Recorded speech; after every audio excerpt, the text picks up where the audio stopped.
Hello, good morning all of you. माई सेल्फ सेजल टेलर। तो आप सबका स्वागत है मैथ सर्च की क्लास में। और आज अपना टॉपिक है ऑन्कोलॉजी।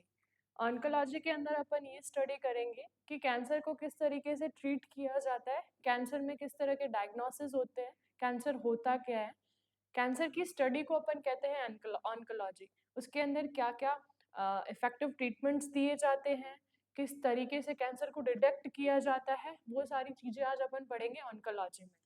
तो आइए चालू करते हैं।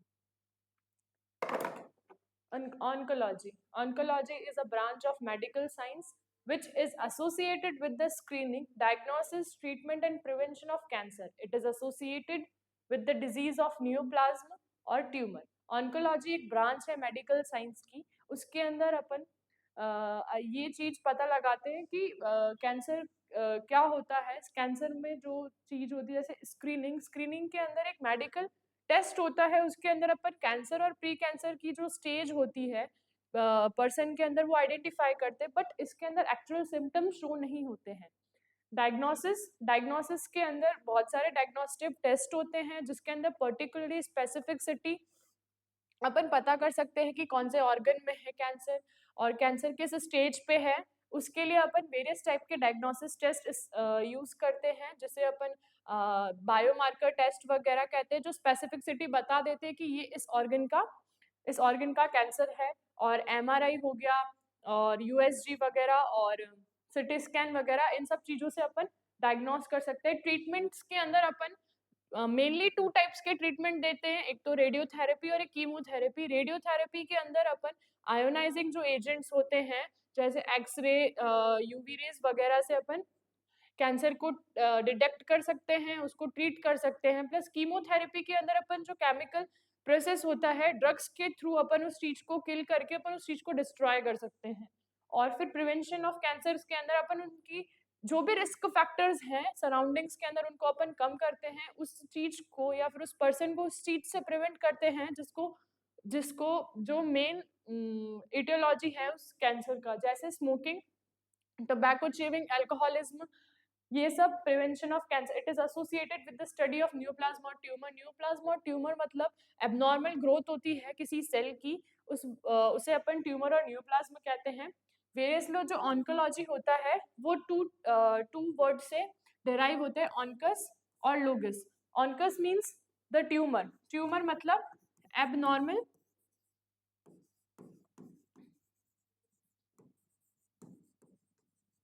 एबनॉर्मल ग्रोथ ऑफ सेल और टिश्यू।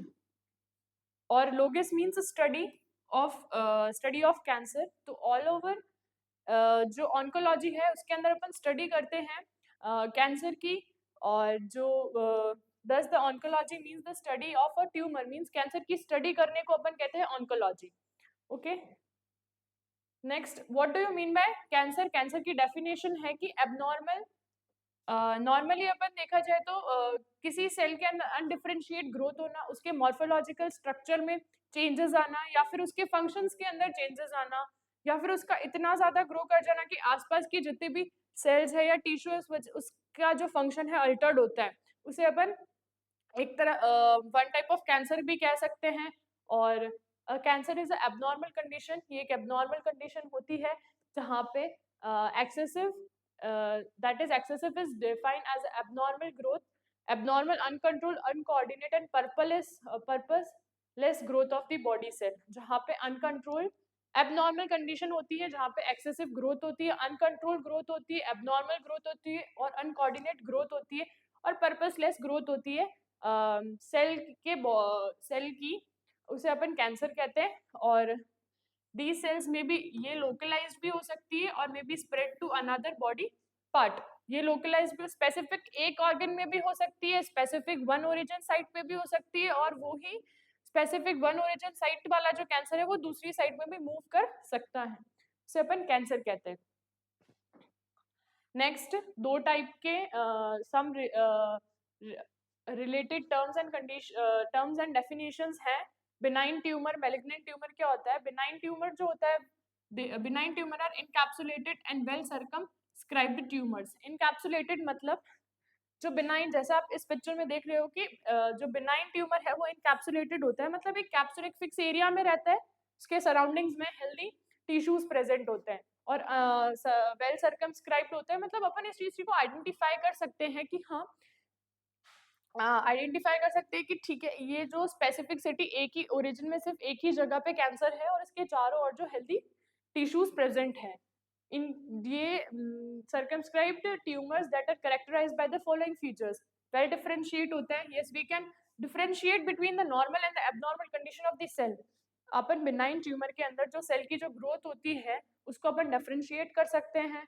यूजुअली इसके अंदर जो मेटास्टेसिस होता है वो यूजुअली एब्सेंट होता है। Now what do you mean by metastasis? Metastasis एक कंडीशन होती है जहाँ पे एक सेल, जहाँ पे जो कैंसरस सेल होती है वो एक उसकी ओरिजिन साइट से दूसरे ऑर्गन या दूसरी साइट पे जाके वहाँ पे कैंसर फॉर्म या सेल्स एबनॉर्मल प्रोडक्शन करती है, उसे कहते हैं मेटास्टेसिस, जो यूजुअली बिनाइन ट्यूमर में एब्सेंट होता है। जो रेट ऑफ ग्रोथ होती है वो स्लो होती है। मैंने आपको बोला ये कैप्सुलेटेड होता है, तो इसके अंदर अगर ये अनकैप्सुलेटेड होता, इनकैप्सुलेटेड होता और इसकी जो ग्रोथ होती है वो रैपिड होती है, बहुत ज्यादा नंबर ऑफ दी सेल के अंदर ज्यादा डिविजन होते हैं, तो इनकी जो रेट ऑफ द ग्रोथ है वो भी स्लो है। एनाप्लेजिया जो नॉर्मली एक ऐसी कंडीशन होती है सेल की जहाँ पे जो सेलुलर डिफरेंशिएशन होता है वो मतलब लूज हो जाता है और उसका जो मॉर्फोलॉजिकल जो स्ट्रक्चर होती है वो भी अनडिफरेंशिएट हो जाती है। बेसल पोलैरिटी के अंदर अपन जो फंक्शंस होते हैं सेल के जो फंक्शंस होते हैं वो भी मेंटेन्ड रहते हैं बिनाइन ट्यूमर के अंदर। इसी तरह से बेलिग्नेंट ट्यूमर जो होता है वो बिनाइन ट्यूमर से ज्यादा बिजार होता है। ये जो पुअरली सर्कमस्क्राइब्ड होता है ट्यूमर होता है, इसके भी जो फीचर्स है वो ये हैं, सेल आर पुअरली डिफरेंशिएटेड, मतलब यहाँ पे वेल डिफरेंशिएटेड थे कि हाँ अपन पता लगा सकते थे कि ये बिनाइन ट्यूमर है, ये नॉर्मल सेल है, बट यहाँ पे अपन पता नहीं लगा सकते हैं कि कौन सी कैंसरस है और कौन सी बिनाइन और कौन सी मैलिग्नेंट है। इस तरीके से बिल्कुल cells are poorly undifferentiated. Metastasis usually absent होता है, किसी किसी स्टेज के अंदर जो मेटास्टेसिस होता है मैलिग्नेंट ट्यूमर के अंदर वो एब्सेंट रहता है, but at the end of the stage या फिर स्टेजेस के अंदर zero stage, first stage, second stage, third stage, ये अपन आगे पढ़ेंगे, वहां पे यूजुअली मेटास्टेसिस जो होता है वो देखने को मिलता है। रेट ऑफ द ग्रोथ बहुत ज्यादा रैपिड हो जाती है, जल्दी जल्दी डिवीजन होते हैं नंबर ऑफ सेल्स के। एनाप्लेजिया जो होता है इसकी जो मॉर्फोलॉजिकली जो स्ट्रक्चर्स होती है उसके अंदर चेंजेस आना वो भी कॉमन हो जाता है, और जो बेसल पोलैरिटी होती है एक वक्त के लिए वो वहां पे मेंटेन रहती है, बट मैंने जैसे आपको बताया कि एज अ स्टेज ग्रो करती है वैसे वैसे उसकी बेसल पोलैरिटी, उसका मेटास्टेसिस, उसका एनाप्लेजिया और रेट ऑफ द ग्रोथ बढ़ने लग जाती है और बहुत ज्यादा होती है, बहुत ज्यादा होती है और बहुत बिजायर अपीयरेंस में होती है, तो अपन उसको मैलिग्नेंट ट्यूमर कहते हैं। नेक्स्ट है मेटास्टेसिस। जैसे मैंने आपको बताया था कि कैंसरस जो सेल होती है उनकी ओरिजिन साइट से दूसरे बॉडी पार्ट के अंदर चली जाती है, उसको कहते हैं अपन मेटास्टेसिस। ऑन्कोलॉजी मैंने बता ही दिया, एक medical branch of medical science है जो डील करती है screening, diagnosis, treatment and prevention of cancer से। उसकी जो स्टडी करवाती है ट्यूमर और न्यूप्लाज्मा की उसको ऑन्कोलॉजी कहते हैं, जहाँ पे कैंसर की स्टडी होती है। कार्सिनोजन होता है the substance which can produce cancer, कोई ऐसा पदार्थ जो कैंसर प्रोड्यूस करता है उसे अपन कार्सिनोजन कहते हैं। वो सब्सटेंस फिजिकल हो सकता है, केमिकल हो सकता है और एक बायोलॉजिकल हो सकता है। फिजिकल के अंदर अपना रेज वगैरह, हीट प्रोडक्शन, ये सारी चीजें आती है। केमिकल्स के अंदर बहुत सारे केमिकल्स प्रोडक्शन हो जाते हैं, केमिकल्स होते हैं, वो सारी चीजें आती है, जैसे इंडस्ट्रियल पॉल्यूटेंट्स वगैरह, टार और पॉल्यूशन जो भी होता है वो केमिकल में आता है। बायोलॉजिकल्स के अंदर वायरसेस वगैरह, हार्मोन्स और ड्रग्स आते हैं, उनकी वजह से भी कैंसर हो सकता है। तो कार्सिनोजन एक ऐसा कार्सिनोजन उसे कहते हैं the substance which can produce cancer. Dysplasia, alteration in the size and the shape and the organization of normal cells due to an irritant is known as dysplasia. किसी भी सेल के अंदर अगर ये सेल है, it's doing a normal function, but किसी भी irritant की वजह से इसका जो फंक्शन है वो अल्टर्ड हो जाए, मतलब ये जो सेल है वो कर रही है सिक्रेशन का work, but some due to some reason और ड्यू टू सम इरिटेंट इसका जो सिक्रेशन है वो ज्यादा हो जाए या बिल्कुल कम हो जाए, तो उसको उस चीज को अपन डिस्प्लेजिया कहते हैं। सिक्रेशन कम हो जाए या फिर ज्यादा हो जाए या फिर उसके शेप या साइज में या फिर उसके ऑर्गेनाइजेशन में कुछ भी अल्टर्ड आ जाए, उसको अपन डिस्प्लेजिया बोलते हैं। Hypertrophy, increase in the size of cell is known as hypertrophy. Size के अंदर से साइज के अंदर चेंजेस होना, सेल की साइज के अंदर इंक्रीजमेंट होना, उसे हाइपरट्रॉफी कहते हैं। It is result in enlargement of a organ और अ टिश्यू। जैसे आपको पता है कि हाइपरट्रॉफी का मतलब होता है सेल की साइज के अंदर इंक्रीज होना, तो सेल से बनता है टिश्यू, टिश्यू से बनता है ऑर्गन। अगर सेल की साइज इंक्रीज हो रही है उसी सेल में, सेल से बनता है टिश्यू, तो टिश्यू की साइज भी इंक्रीज होगी। इफ टिश्यू इज इंक्रीजिंग मतलब ऑर्गन की साइज भी इंक्रीज होगी। May be the chances of organomegaly और जो टिश्यू है या फिर जो ऑर्गन है उसकी साइज में उसकी साइज में इंक्रीजमेंट होगा, तो जो उसके फंक्शंस होंगे वो भी अल्टर्ड हो जाएंगे। नेक्स्ट अपना आता है metaplasia. Don't be confuse between metastasis and metaplasia, because metastasis मतलब होता है उसकी कैंसरस स्टेज की ओरिजिन साइट से दूसरे बॉडी ऑर्गन के अंदर चले जाना, मतलब शिफ्ट हो जाना, उसे कहते हैं मेटास्टेसिस। मेटाप्लेजिया मतलब होता है रिवर्सिबल चेंज होता है ये एक, it a reversible change to the one type of epithelium or mesenchymal cell to another type of epithelium and mesenchymal cell is known as metaplasia। ये एक टाइप का irreversible change होता है जो एक प्रकार की एपिथेलियम और मेसेंकाइमल सेल होती है। एपिथेलियम सेल वो होती है जो अपनी बॉडी की कवरिंग बनाती है, और मेसेंकाइमल जो सेल होती है वो बोन हो गया, कार्टिलेजेस हो गए, वो उनकी कवरिंग बनाती है। उन सेल्स को दूसरे उन्हीं सेल्स के अंदर चेंज होना अपन मेटाप्लेजिया कहते हैं। It is usually reversible changes. Reversible change होता है अगर इसके अंदर जो पॉजिटिव स्टिमुलाई है उसको रिमूव कर दिया जाए। अगर इसकी पॉजिटिव स्टिमुलाई को रिमूव नहीं किया जाएगा तो वो सेल जो है वो चेंज होती रहेगी। चेंज की वजह से एबनॉर्मल और अल्टर्ड फंक्शन होंगे, उस वजह से अपन को कैंसर हो सकता है। तो मेटाप्लेजिया मतलब ये होता है कि रिवर्सिबल चेंज होता है किसके अंदर, एक एपिथेलियम सेल और मेसेंकाइमल सेल, जो मेसेंकाइमल सेल टू अनदर, कोई दूसरी टाइप की एपिथेलियम और मेसेंकाइमल सेल में चेंज होते रहना किसी भी इरिटेंट की वजह से, उसे अपन मेटाप्लेजिया कहते हैं। ये जो होता है वो यूजुअली रिवर्सिबल चेंज होता है अगर इसके कॉजेटिव एजेंट को हटा दिया जाए तो। Hyperplasia, abnormal increase in the number of cell. Hyperplasia, abnormal increase in the number of cell, और अपन प्रीवियस में अपन ने देखा था तो हाइपरट्रॉफी मतलब increase in the size of cell, उसके अंदर नंबर, हाइपरप्लेजिया मींस नंबर में इंक्रीजमेंट होना और हाइपरट्रॉफी के अंदर साइज में इंक्रीजमेंट होना is known as hyperplasia. Radiotherapy, मैंने आपको ट्रीटमेंट स्टार्टिंग में जब बताया था कि ट्रीटमेंट कैसे करते, तो मैंने आपको दो टाइप के ट्रीटमेंट बताए थे, एक तो रेडियोथेरेपी और एक कीमोथेरेपी। रेडियोथेरेपी के यूजिंग आयोनाइजिंग रेडिएशन जो ट्रीटमेंट देते हैं अपन, उससे अपन कैंसर को डिटेक्ट कर सकते हैं, और मेनली और इफेक्टिव कॉज होता है ये कैंसर को ट्रीट करने का। Use of ionising radiation for the treatment of any disease is known as radiotherapy. It is mainly used for the treatment of cancer. Okay, now chemotherapy. Chemotherapy is a various type of drugs are used to prevent growth of cancerous cell and for destroying them. ये एक various type का एक therapy है जिसके अंदर drugs include किए जाते हैं। ड्रग्स इंक्लूड की वजह से जो एबनॉर्मल ग्रोथ हो रही है उसको जो ड्रग्स दी जाती है वो उनकी सेल डिवीजन के अंदर बहुत सारी चीज़ों में फंक्शन को अल्टर्ड कर देते हैं, यहाँ फिर वहीं पे उन चीज़ों को स्टॉप कर देते हैं ताकि उस वजह से जो सेल की ग्रोथ हो वो नहीं बढ़े। इस वजह से जो मेनली कीमोथेरेपी और रेडियोथेरेपी दोनों ही मेन जो ट्रीटमेंट होते हैं, स्पेसिफिक ट्रीटमेंट जो दिए जाते हैं कैंसर के टाइम पे। अब लिम्फोमा, नॉर्मल ये जो सारे टर्म्स हैं जो बताते हैं कि स्पेसिफिक कौन से टिश्यू या फिर कौन सी सेल के कैंसर को अपन ये बोलते हैं। लिम्फोमा जो बिनाइन ट्यूमर है एडिपोज टिश्यू का, उसे अपन लिम्फोमा कहते हैं। लिपोसार्कोमा मैलिग्नेंट ट्यूमर होता है एडिपोज टिश्यू का।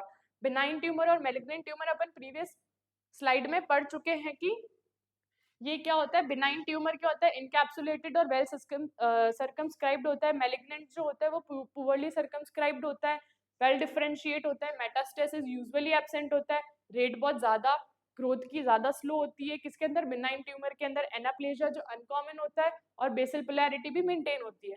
इधर ही बिनाइन ट्यूमर का देखो तो पुअरली अनसब्सक्राइब्ड होता है और सेल आर पुअरली डिफरेंशिएटेड, और मेटास्टेसिस जो होती है वो यूजुअली एब्सेंट होती है। रेट ऑफ द ग्रोथ जो होती है वो यूजुअली रैपिडली होती है। एनाप्लेजिया कॉमन होता है और बेसल पोलैरिटी भी मेंटेन रहती है। तो लिपोमा के अंदर आप benign tumour of adipose tissue का बिनाइन ट्यूमर लिपोमा कहलाता है, और liposarcoma benign tumour of adipose, malignant tumour of adipose tissue is known as liposarcoma. और माइलोमा के अंदर benign tumour of smooth muscles का बिनाइन ट्यूमर लायोमा मायोमा जो होता है उसे अपन कहते हैं benign tumour of smooth muscle. Leiomyosarcoma जो होता है मैलिग्नेंट ट्यूमर होता है स्मूथ मसल का। Osteo word is used for bone, तो benign tumour of bone is known as osteoma. और osteogenic sarcoma, malignant tumor of bone is known as osteogenic sarcoma.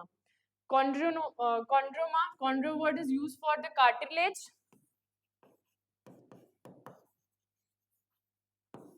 तो benign tumor of cartilage is known as chondroma. Chondrosarcoma, malignant tumor of cartilage. Okay, ये सारे terms हैं जो अपन use करते हैं specific cancers को। जैसे बोन के बिनाइन ट्यूमर को अपन कहते हैं ऑस्टियोमा, और malignant tumour of bone is known as osteogenic sarcoma. Benign tumour of cartilage is known as chondroma, और chondrosarcoma malignant tumour of cartilage. अब neuro words related to the nerve fibre. Okay, तो benign tumor of nerve fiber is neuroma, neurogenic sarcoma, malignant tumor of nerve fiber। जहां पे भी sarcoma आ जाता है वहां पे malignant tumor यूज होगा।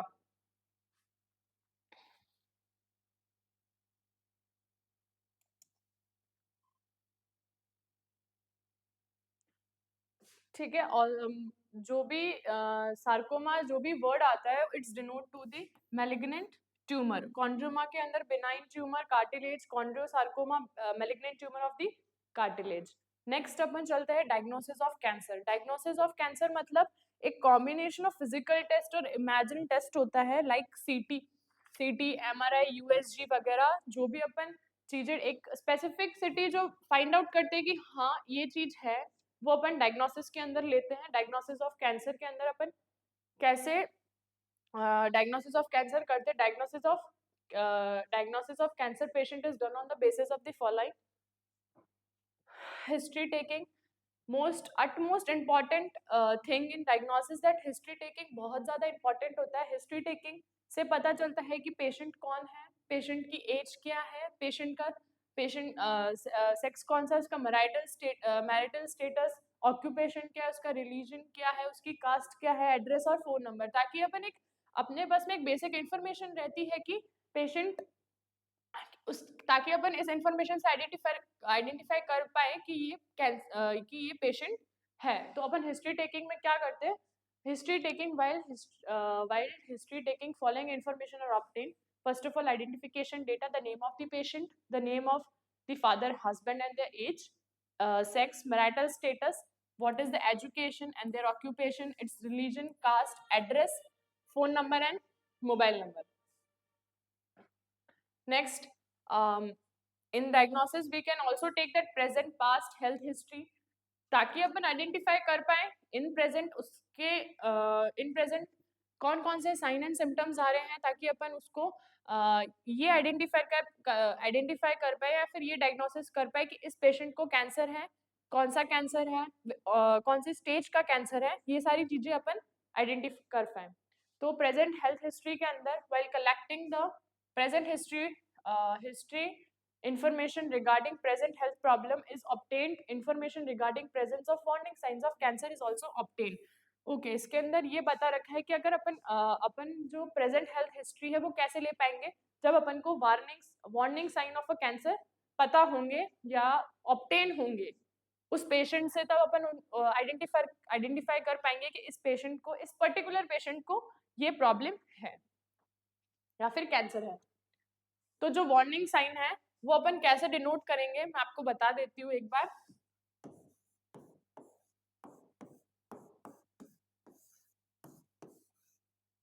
Okay, C for change in the bowel and a bladder habit. Bowel and a bladder habit, input output, उस maturation, जो भी वॉइडिंग करने की जो भी उनकी हैबिट है उसके अंदर चेंजेस आना, स्टूल पास आउट करने के अंदर उनके अंदर चेंजेस आना, या फिर कुछ डिफिकल्टी होना, या फिर उनके फंक्शंस में अल्टर्ड आ जाना, ये भी एक वार्निंग साइन होता है किसका, कैंसर का।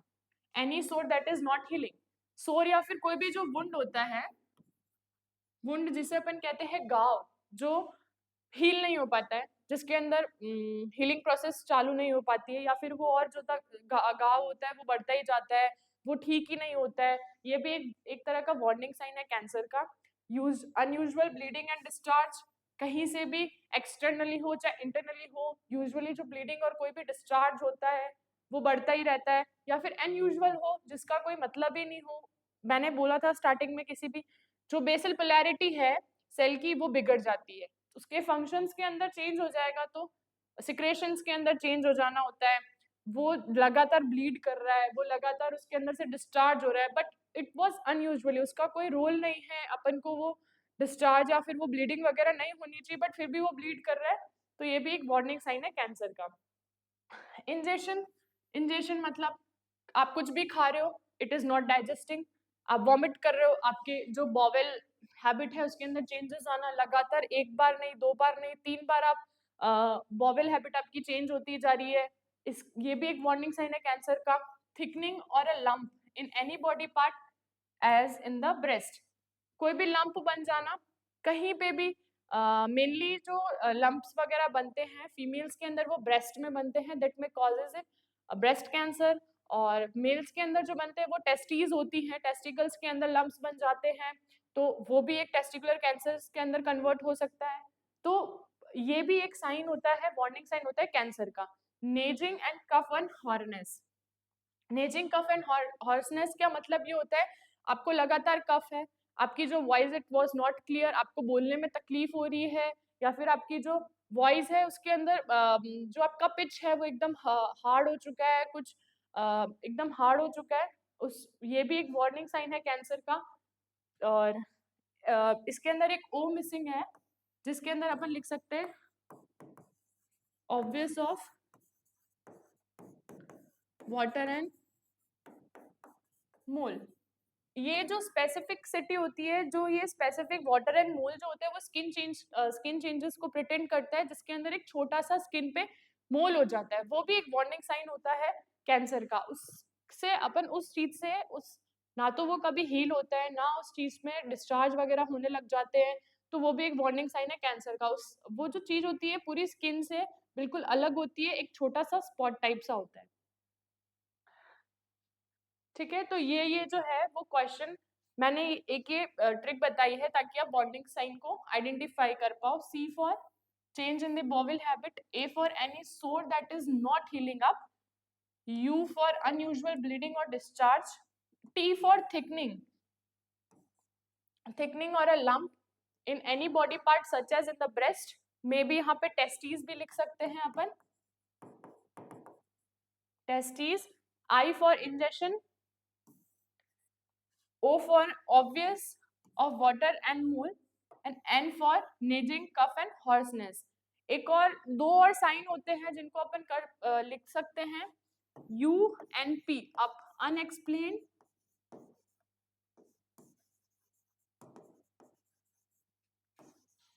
Weight loss. Unexplained weight loss मतलब खा रहे हो आप सब कुछ अच्छे से, आपकी डाइट ले रहे हो, बट फिर भी आपकी बॉडी साथ नहीं दे रही है, आपका वेट लॉस होता जा रहा है, और वेट लॉस इस तरीके से हो रहा है कि मतलब डे टू डे आपको रियलाइज हो रहा है कि that you may feeling that lethargy problem, और यू मे फीलिंग डलनेस और वीकनेस इन योर बॉडी, उस तरीका जो अनएक्सप्लेन वेट लॉस उसे कहते हैं। P for pernicious anemia.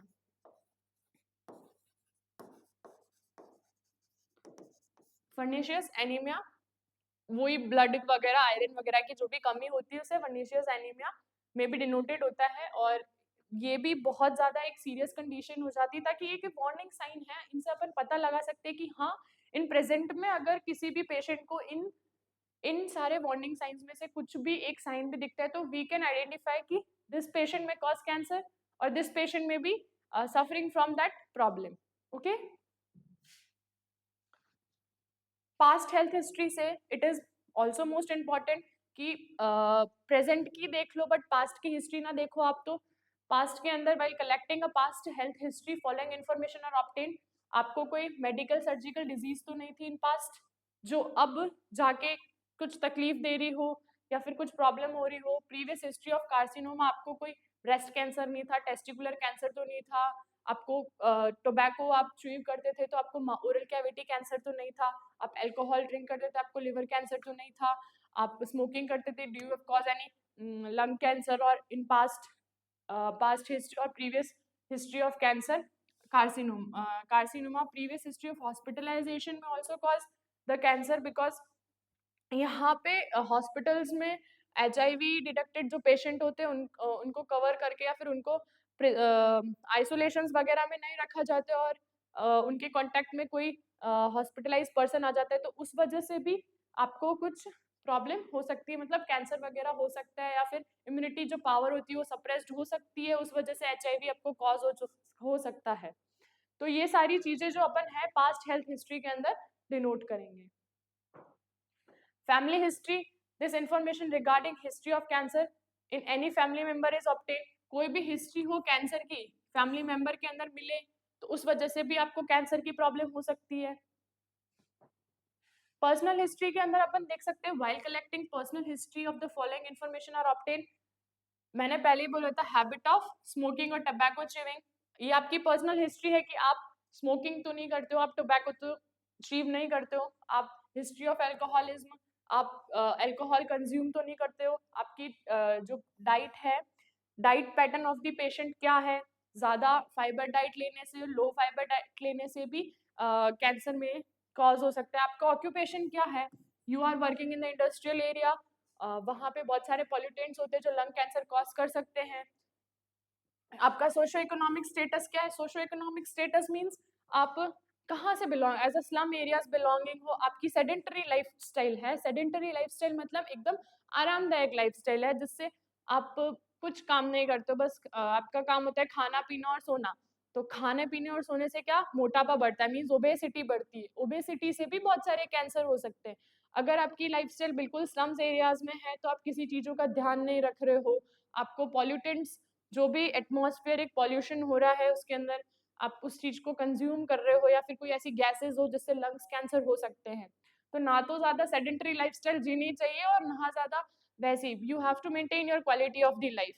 It is very good for us because उन चीजों से आपको ये जो आने वाली जो प्रॉब्लम्स जैसे कैंसर वगैरह हो गया, ये सारी चीजों से अपन को प्रिवेंट करता है. और इम्यूनोसप्रेशन, मैंने आपको अभी हॉस्पिटल का एग्जांपल दिया था. इम्यूनोसप्रेशन मतलब रोग प्रतिरोधक क्षमता आपकी कम होना. अगर आपकी इम्यूनिटी सही नहीं है, आपकी इम्यूनिटी पावर बिल्कुल सही नहीं है, तो फिर बॉडीज के अंदर वेरियस चेंजेस आएंगे. आपको बहुत सारे WBC कम होती है, जब आपका जो सोल्जर है मेन बॉडी का वही कम हो गया तो आपके अंदर इन्फेक्शन होगा, and then infection may causes various changes in the cell tissue and organ that may causes the cancer also. Next है आपका physical examination. During physical examination, various techniques are used to detect abnormal cell growth. Upon physical examination करते हैं, वहाँ पे बहुत सारी techniques अपन use कर सकते हैं, like to inspection. Inspection का मतलब होता है to see और to observe. To see और to observe कि हाँ आप च्यूइंग करते आपने टोबैको च्यूइंग करी है तो आपके यहाँ गिठान हो गई है, वो बहुत ज्यादा मास जो होता है वो बिल्कुल दिख रहा है आपको कि हाँ यहाँ पे जो मेरा टिश्यू है वो बाहर आ रहा है, तो एक तरह का इंस्पेक्शन करना. पाल्पिटेशन करके self breast examination, testicular self examination जो होता है कि वहाँ पे कोई लंप्स तो नहीं है, जो नोड्स हैं वहाँ पे कुछ नोड्स तो नहीं पाए, क्या वो एकदम प्रॉपरली मेंटेन है, एकदम सर्कुलर एरिया है, वहाँ पे कोई लम्प्स तो नहीं हो गए हैं, तो वो अपन पाल्पिटेट करके अपन बता सकते हैं। परकशन टैपिंग करके भी बहुत सारी चीजें पता करी जा सकती है। टैप करके भी आप वहाँ की एरिया के जो भी ग्रोथ है उस चीज को आइडेंटिफाई कर सकते हो और आप पता लगा सकते हो, आप डायग्नोस कर सकते हो कि this is the cancer of that specific city. Okay, तो ये सारी जो होती है वो फिजिकल एग्जामिनेशन में आता है। फिजिकल एग्जामिनेशन के अंदर अपन जो भी एबनॉर्मल सेल्यूलर ग्रोथ होती है उसको डिटेक्ट कर सकते हैं, जैसे इंस्पेक्शन, पाल्पिटेशन और परकशन के थ्रू। नेक्स्ट है, मैंने आपको बताया था breast self examination and testicular self examination. Palpitation technique है, पाल्पेट करके ब्रेस्ट को आप पता लगा सकते हो कि चारों तरफ इट्स अ सर्कुलर, इट्स मतलब वहाँ पे कोई लिम्फ नोड नहीं है, वहाँ कोई लम्प्स नहीं है। टेस्टिकल्स में भी आप उसको पाल्पेट करके पता कर सकते हो कि वहाँ पे कोई लम्प्स वगैरह तो नहीं है, लिम्फ नोड्स वगैरह में कुछ गिठान वगैरह तो नहीं है। तो ये सारी चीजें सेल्फ ब्रेस्ट एग्जामिनेशन और टेस्टिकुलर सेल्फ एग्जामिनेशन, ये सब आप खुद पाल्पेट करके बता सकते हो। नेक्स्ट है डायग्नोस्टिक इन्वेस्टिगेशन। अब सबसे पहले अपन ब्लड का देखते हैं। ब्लड के अंदर जो हीमोग्लोबिन लेवल है वो कैसा है, इट में बी इंक्रीज और it may be down.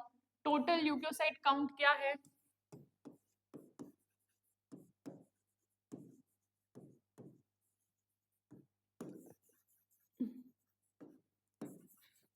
Differentiate leukocyte count.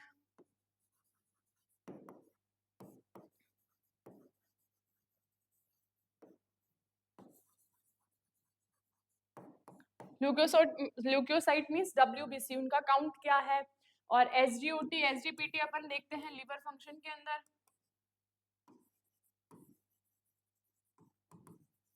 अगर ये बढ़ा हुआ है इनकी, it is in the normal range और it is in the upper range.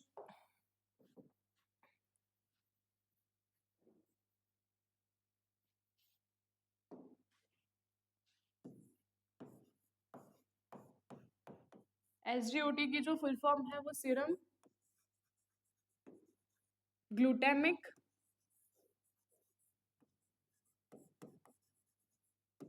Oxalate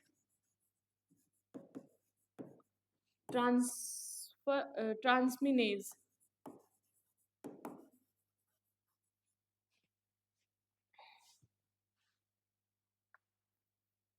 इसकी जो नॉर्मल रेंज होती है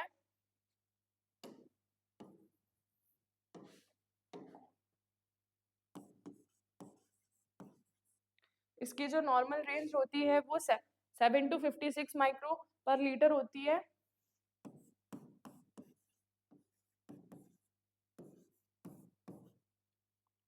और SGPT की फुल फॉर्म है सीरम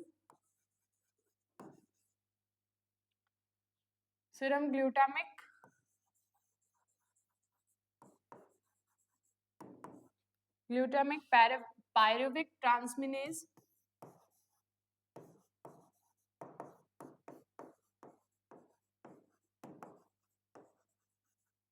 इसकी जो नॉर्मल रेंज है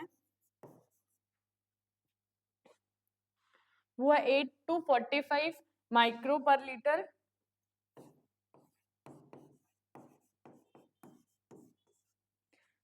इन सब चीजों से अपन लिवर फंक्शन टेस्ट बता सकते हैं। अगर इन चीजों में अल्टर्ड होती है, इससे ज्यादा बढ़ती है तो भी अल्टर्ड है, इससे कम होती है तो भी अल्टर्ड है, तो इस वजह से अपन पता लगा सकते हैं कि इट्स लिवर के अंदर कोई प्रॉब्लम तो नहीं है। WBC अपने बॉडी के अंदर कोई काउंट वगैरह कम होता है, ज्यादा होता है, तो उससे अपन पता लगा सकते हैं कि कैंसरस स्टेज है, प्री कैंसरस स्टेज है या क्या है। Estimation of the serum electrolyte level से भी अपन एस्टिमेट कर सकते हैं। इम्यूनोग्लोबिन जो भी है IgG, इन सब से भी अपन पता लगा सकते हैं कि कैंसर स्टेज है नहीं है। एक्सरे एग्जामिनेशन, एक्सरे से भी अपन पता लगा सकते हैं। मैमोग्राफी स्पेसिफिक एग्जामिनेशन होता है जिसके अंदर जब ब्रेस्ट कैंसर हो जाता है तब लम्प्स अगर अपन आइडेंटिफाई नहीं कर पाते हैं तो उसके लिए एक्सरे करा जाता है ब्रेस्ट का, उसे कहते हैं अपन mammography. CT scan and ultrasonography, ये सारे जो हैं डायग्नोस्टिक इन्वेस्टिगेशंस हैं जिससे अपन पता लगा सकते हैं कि इन सब चीजों के अल्टर्ड होने से ही कैंसर कॉज हो सकता है।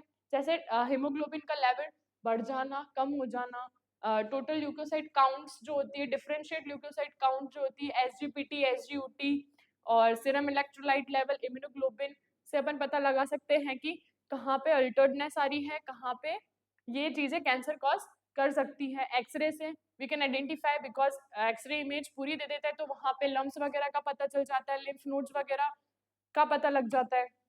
मैमोग्राफी के अंदर मैंने बता ही दिया है कि ब्रेस्ट के अंदर लिम्फ नोड्स के अंदर नोड्स बन जाना, लम्स बन जाना उसका, और सिटी स्कैन और अल्ट्रासोनोग्राफी से पता चल जाता है, because it scan the body और इट कैन मतलब ये एक इमेज दे देता है अपन को कि हाँ यहाँ पे कैंसर है, यहाँ पे लम्स है, यहाँ पे ग्रोथ हो रही है, यहाँ पे अनडिफरेंशिएट सेल्स की ग्रोथ हो रही है। तो उसके लिए आइडेंटिफाई करने के लिए अपन को ये डायग्नोस्टिक इन्वेस्टिगेशन पूरी करनी पड़ती है। फिर अपन बायोप्सी एग्जामिनेशन के अंदर टिश्यू को कट करके एग्जामिन करते हैं कि वहां पे सेल की ग्रोथ कैसी है, इट्स में भी एबनॉर्मल, वहां पे जो सेल है वो कैसी है, वहां पे ग्रोथ कैसी कर रही है, वन डिफरेंशिएट है, पुअर है, वो कैसी है। साइटोलॉजी के अंदर, साइटोलॉजी मेथड्स के अंदर सेल को आइडेंटिफाई करते हैं कि सेल की ग्रोथ कैसी है, सेल कैसी है, क्या नॉर्मल सेल है, क्या वो नॉर्मल सेल जैसी दिख रही है, क्या वो नॉर्मल सेल जैसा वर्क कर रही है, या वो नॉर्मल सेल की जैसे मॉर्फोलॉजी जो उसकी स्ट्रक्चर है वो मेंटेन करती है, वो अपन साइटोलॉजी में देखते हैं। तो जैसे एक्सफोलेटिव साइटोलॉजी और एक फाइन निडल एस्पिरेशन साइटोलॉजी, इसके अंदर अगर कुछ भी ट्यूमर है, कुछ भी है, तो अपन निडल को अंदर इंसर्ट करके उसमें से सेल को एस्पिरेट करके उसका एग्जामिनेशन करते हैं। ओके, एमआरआई के अंदर पूरा स्कैन होता है बॉडी का, प्रक्टोस्कोपी, सिग्मोइडोस्कोपी के अंदर भी कैमरा विजुअलाइजेशन होता है। और main tumour marker, what do you mean by tumour marker? Tumour markers are the biomarker found in the blood और in other fluids and in a case of abnormal cell growth and their level increases. Tumour marker एक type का biomarker होता है जो blood के अंदर या तो बढ़ता है या कम होता है, या फिर किसी भी फ्लूइड के अंदर बढ़ता है या कम होता है। In a case of abnormal growth, abnormal cell की ग्रोथ हो रही है तो लेवल इंक्रीज होगा, तो उस वजह से भी पता चल जाता है कि ये स्पेसिफिसिटी का कैंसर है। और बहुत सारे बायोमार्कर या फिर ट्यूमर मार्कर ऐसे स्पेसिफिक होते हैं जिनसे पता चलता है कि हाँ ये जो बायोमार्कर है ये कॉज कर सकते हैं ये वाला कैंसर। जैसे अल्फा फिटोप्रोटीन होता है, वो हेपेटोसेलुलर कार्सिनोमा कॉज करता है, और एक एचसीजी हार्मोन होता है उसके अंदर भी ट्रोफोब्लास्टिक कैंसर कार्सिनोमा कॉज करता है वो। तो ऐसे बहुत सारे स्पेसिफिक बायोमार्कर्स होते हैं जिससे पता चलता है, उनके लेवल बढ़ने से ब्लड के अंदर या भी किसी भी फ्लूइड के अंदर बढ़ने से पता चलता है कि ये एक ट्यूमर कॉज कर रहा है। Okay, the use of tumour marker, upon tumour markers का जो यूज है वो कहाँ कहाँ पे करते हैं? For screening of the cancer, मैंने स्क्रीनिंग का मतलब आपको बताया है कि ये मेडिकल टेस्ट है जहाँ पे अपन कैंसर और प्री कैंसर की कंडीशन देख सकते हैं किसी भी पर्सन के अंदर विदाउट वहां पे विदाउट एनी सिम्टम्स में। ठीक है, डायग्नोसिस मैंने आपको बता ही दिया है। स्टेजिंग का पता लगाते हैं तो स्टेज बहुत सारी स्टेज के होते हैं, जैसे स्टेज चालू होती है stage 0, then 1 2 3 4, at 4 it is a last stage of the cancer, जहां पे अपन आइडेंटिफाई कर सकते हैं कि ये सेल है ये नहीं है, क्योंकि यहाँ पे आके जो अपीयरेंस होती है सेल की वो इतनी बिजार फॉर्म में हो जाती है कि अपन उसको आइडेंटिफाई करना बहुत ज्यादा मुश्किल हो जाता है। अपन ट्रीटमेंट, मैंने आपको 2 टाइप के जो ट्रीटमेंट बताए थे वो ट्रीटमेंट अपन दे सकते हैं, और फिर उसका जो for evaluating effective of treatment के उसका जो अपन ने जो भी ट्रीटमेंट दिया उसका इवैल्यूएटिंग इफेक्टिव मतलब इफेक्टिव कितना है, इफेक्टिवनेस ऑफ ट्रीटमेंट कितना आ रहा है। ओके, तो नेक्स्ट है ट्यूमर मार्कर्स है, एसोसिएटेड ट्यूमर्स है। The various tumours markers and their associated tumours are shown in the following table. Alpha fetoprotein causes hepatocellular carcinoma, prostate specific antigen prostate cancer, carcinoma embryonic antigen colorectal cancer gastric cancer में cause हो सकता है, cervical cancer, breast cancer और pancreatic cancer. CA-125 ovarian cancer और endometrial cancer cause कर सकता है। मैंने आपको बोला था HCG hormone, trophoblastic tumour, choriocarcinoma, immunoglobulins जो है वो ल्यूकेमिया और lymphoma, CA1 5 to 3 breast cancer, muscle specific actin is a myosarcoma. ये सारे जो ट्यूमर मार्कर्स हैं, इनके ये एसोसिएटेड ट्यूमर्स हैं जो हो सकते हैं इनके बढ़ने से, फ्लूइड के अल्फा फीटोप्रोटीन के बढ़ने से हेपेटोसेलुलर कार्सिनोमा में भी can cause. Prostate specific antigen blood या फिर किसी भी फ्लूइड में बढ़ने से प्रोस्टेट कैंसर हो सकता है।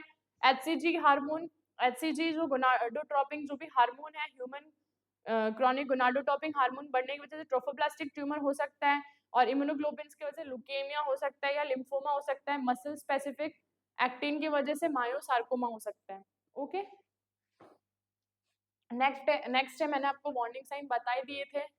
Any lesion or a wound that is not healing, unusual bleeding or discharge हो रहा है, changes in the bowel or a bladder habit, difficulty in a swallowing or ingestion, और difficulty in swallowing और ingestion मतलब आपको खाना वगैरह निगलने में और उसको पचाने के अंदर कोई प्रॉब्लम हो रही है, तो नेजिंग और कफ, नेजिंग कफ और हॉर्सनेस, आपको कफिंग है या फिर वॉइस के अंदर भारीपन है, पिच का आपका भारीपन हो गया, या फिर आपको पेन होता है आप कुछ भी बोलने में, वो एक वार्निंग साइन है कैंसर का। ऑब्वियस चेंजेस वाटर एंड मोल के अंदर मैंने आपको बता ही दिया कि पूरे स्किन के अंदर एक छोटा सा मोल हो जाता है, उस मोल को अपन ऐसे आइडेंटिफाई, वो भी एक वार्निंग साइन होता है कैंसर का, वो स्किन चेंज के अंदर होता है। थिकनिंग और a lump of a breast और elsewhere in the body, thickening या फिर लंप्स हो जाता है ब्रेस्ट के अंदर, टेस्टिस के अंदर, वो भी एक वार्निंग साइन है कैंसर का। नेक्स्ट है अपना इटियोलॉजी। इटियोलॉजी के अंदर the substance which can produce cancer. Aetiology वही होती है जो परफेक्ट होता है कि हाँ भाई इससे ही अपन को कैंसर होगा। तो the substance that can produce cancer are known as carcinogen. तो अपना 4 टाइप के कार्सिनोजन होते हैं, फिजिकल, केमिकल, बायोलॉजिकल और हार्मोन और ड्रग्स। बहुत सारी ड्रग्स से भी कैंसर कॉज हो सकता है, बहुत सारे हार्मोन्स के बढ़ने से भी कैंसर हो सकता है, बहुत सारे बायोलॉजिकल चेंजेस की वजह से भी आपको कैंसर हो सकता है। इस बायोलॉजिकल चेंजेस के अंदर वायरसेस में भी इंक्लूडेड, बिकॉज एनवायरमेंटल शो करता है आपके आसपास का एरिया, आप कहाँ पे रहते हो, क्या नहीं, क्या करते हो, क्या नहीं, कौन से इंडस्ट्रीज वगैरह में जाते हो, ये बायोलॉजिकल फैक्टर्स और कार्सिनोजन में भी कॉजेज कैंसर। ओके, नेक्स्ट अपन देखते हैं कौन कौन से कार्सिनोजन होते हैं, इनके एग्जाम्पल। फिजिकल के अंदर ultraviolet radiation, ionising radiation such as X ray. X ray की वजह से भी आपके एक तरह का इरिटेंट है जो आपकी सेल को इरिटेट करके आपके जो भी सेल की जो नॉर्मल ग्रोथ को एबनॉर्मल करके cell division, number of the cell division बढ़ाता है।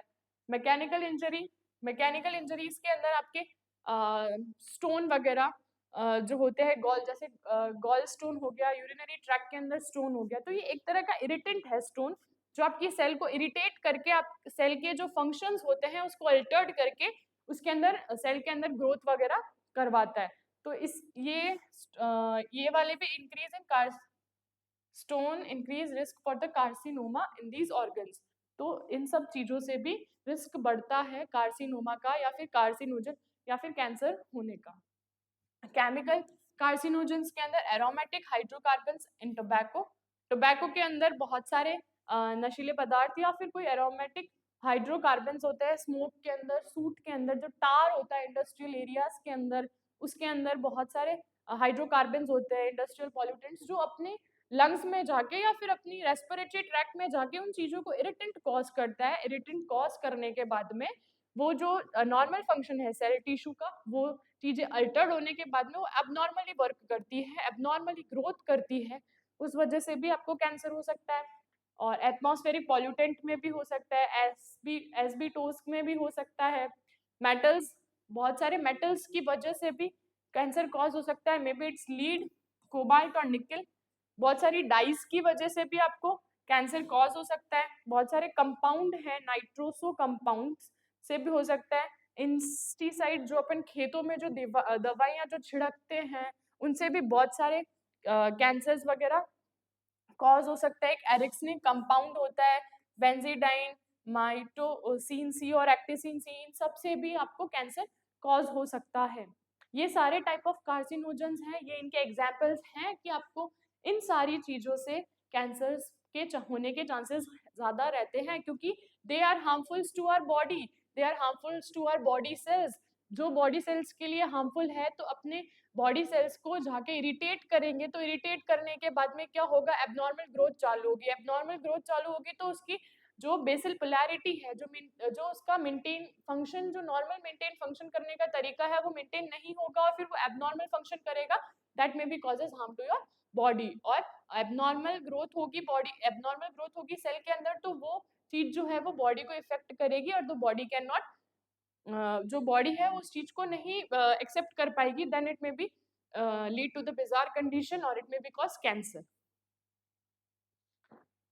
अब नेक्स्ट आ गया अपना बायोलॉजिकल कार्सिनोमा के अंदर मैंने आपको बोला था जो भी आसपास में जैसे वायरस हो गए, Epstein Barr virus, human virus, human herpes virus, pox virus, human papilloma virus, adeno virus, hepatitis B and C virus और human T lymphocytic virus, second and first and second leukaemia, sarcoma virus, mouse mammary tumour virus. ये सारे जो virus है ये भी एक biological carcinogens हैं जो जाके क्या करते हैं, कैंसर कॉज करते हैं और बॉडी के जो भी फंक्शंस होते हैं, सेल के फंक्शंस को अल्टर्ड करते हैं। मैंने आपको बोला था ड्रग्स और हार्मोन्स के अंदर बहुत सारी प्रेग्नेंट वुमेन्स जो अपने एस्ट्रोजन थेरेपीज लेती है, ओरल कॉन्ट्रासेप्टिव पिल्स लेती है, उनको भी बाद में जाके यूट्रस कैंसर्स वगैरह, सर्वाइकल कैंसर वगैरह और ब्रेस्ट कैंसर्स हो सकते हैं। कीमोथेरेपिक ड्रग्स के अंदर भी बहुत सारी ऐसी ड्रग्स होती है जो कैंसर को कॉज करती है और मेटास्टेसिस भी करवाती है। बहुत सारी ड्रग्स जो होती है जिनकी ओरिजिन साइड से जो भी कैंसरस सेल होती है वो दूसरी साइड पे जाके वहां पे एबनॉर्मल कंडीशंस करवाती है। अब अपने आता है risk factor. Risk factor for cancer के ये जो फैक्टर्स है वो रिस्क फैक्टर्स हैं और इन चीजों से कैंसर हो सकता है। जैसे age, family history of cancer, मैंने आपको पहले ही बोला था कि फैमिली हिस्ट्री लेनी थी। फैमिली हिस्ट्री अपन ने ली थी डायग्नोस्टिक इन्वेस्टिगेशन करते टाइम अपने हिस्ट्री टेकिंग में फैमिली हिस्ट्री ली थी कि भाई किसी भी फैमिली वालों को कोई कैंसर वाला पेशेंट तो नहीं है, उससे चीजें दूसरे पेशेंट में ट्रांसफर तो नहीं, बट हो सकती है, may be have a chances, spreading के चांसेस नहीं होते बट फिर भी एक चांस होता है। उसके कांटेक्ट में रहना, एचआईवी वालों के कांटेक्ट में रहना, उस वजह से भी बहुत सारी चीजों से उनको हो सकता है, कैंसर कॉज में हो सकता है। अगर आप टोबैको यूज कर रहे हो तो भी, अगर आपकी सेडेंटरी लाइफस्टाइल है, in the case of obesity, use of alcohol, आप बहुत ज्यादा अल्कोहल कंज्यूम कर रहे हो, may be alter to the function of the liver, वहाँ के एंजाइम्स में जाके उनके अल्टर्ड करेगी और वो फंक्शंस जो है वो लिवर को अल्टर्ड करने के बाद में may cause liver cancer. Exposure to the ultraviolet rays, diet के अंदर, सेक्स जो है रेदर मेल और रेदर फीमेल, आपका ऑक्यूपेशन कैसा, इंडस्ट्रियल ऑक्यूपेशन है, स्ट्रेस की वजह से भी बहुत सारी चीजें होती हैं, उसके अंदर एबनॉर्मलिटी आती है, जियोग्राफिकल डिस्ट्रीब्यूशन और इम्यूनो कॉम्प्रोमाइज्ड स्टेटस आपका क्या है, इम्यूनिटी सप्रेशन है, इम्यूनिटी आपकी सही है, इम्यूनिटी बिल्कुल वीक है, उस वो भी इफेक्ट करता है। ये सब किस में आते हैं, अपना रिस्क फैक्टर है ये सारे, that may causes the cancer. Okay, next है age, advance age increase in the risk of certain type of cancer. Age जैसे जैसे एज बढ़ती रहती है या फिर एडवांस एज होती है वैसे वैसे रिस्क बढ़ता है टाइप ऑफ कैंसर के। आपकी कोई फैमिली हिस्ट्री है या नहीं है वो मैंने पहले क्लियर कर दिया है। यूज ऑफ टोबैको से it is the leading cause of cancer, मतलब tobacco chewing is a leading cause of cancer. Use of tobacco increase in the risk of following cancer. अगर अपन टोबैको का यूज करते हैं it may be lead to the many severe type of cancer. The first cancer may be it's oral cavity, tobacco रख रहे हो, आप चबा रहे हो, गुटखा चबा रहे हो, वहां पे इरिटेंट कॉज हो रहा है, टार निकल रहा है मुंह से आपके, जब आप गुटखा थूकते हो दैट वो जो टार होता है वो निकल रहा है, वो आपकी बॉडी को कितना हार्मफुल है, वो चीज इरिटेट करती है आपके गम्स को, तो उस वजह से एबनॉर्मल कंडीशन होती है, आपको लंग्स कैंसर हो सकता है। आपको वो चीज मेटास्टेटिस करके लिवर में, रीनल में, लैरिंजियल कैंसर आपको हो सकता है, कॉलोन कैंसर हो सकता है, cancer of pancreas cancer, cervical cancer हो सकता है, ये सारी चीजें मेटास्टेसिस कर सकती है। एक ओरल कैविटी, अगर आपका टोबैको आप यूज कर रहे हो तो आपको मेनली इफेक्ट ओरल कैविटी करेगी कि भाई ओरल कैविटी के अंदर कैंसर कॉज हुआ, but in the later stage on, अगर आपने उस टोबैको च्यूइंग को कंटिन्यू रखा then it will be metastasise in the in this organs and it cause a cancer. Then obesity से obesity sedentary lifestyle, अगर बहुत ज्यादा आरामदायक चीजें हैं, खा रहे हो पी रहे हो, ना आपको कोई काम है ना कुछ है, उस चीज से आपको ओबेसिटी हो रही है, बाहर का जंक फूड खाना वगैरह, उस चीज से ओबेसिटी हो रही है, तो आपको कोलोन कैंसर हो सकता है, कैंसर ऑफ पैनक्रियाज हो सकता है, कैंसर ऑफ गॉल ब्लैडर और ब्रेस्ट कैंसर हो सकता है. यूज ऑफ एल्कोहल, मेन जो है वो आपका लिवर कैंसर, आपको it increase the risk for the following cancer में लिवर कैंसर है, कैंसर ऑफ ओरल कैविटी है, थ्रोट कैंसर है, रिलेजियन कैंसर है. यूज ऑफ एल्कोहल से mainly effect of liver cancer, but it's may affect also oral cavity, throat cancer और रिलेजियन cancer. Nursing के फील्ड में एएनएम जो उसका ड्यूरेशन है वो 2 इयर्स और जेएनएम का जो ड्यूरेशन है वो 3 इयर्स है. बहुत सारे कॉलेजेस और इन कॉलेजेस के अंदर जो फीस है वो लगती है 75,000 और जेएनएम की फीस लगती है वहाँ पे कहाँ का 1,90,000 रुपये लगती है. बट यहाँ पे पीआईएनसी आपको प्रोवाइड करवा रहा है जीएनएम और एएनएम कोर्स. एएनएम कोर्स आपको प्रोवाइड करवा है 45,000 में और जेएनएम कोर्स आपको प्रोवाइड करवा रहा है 65,000 में.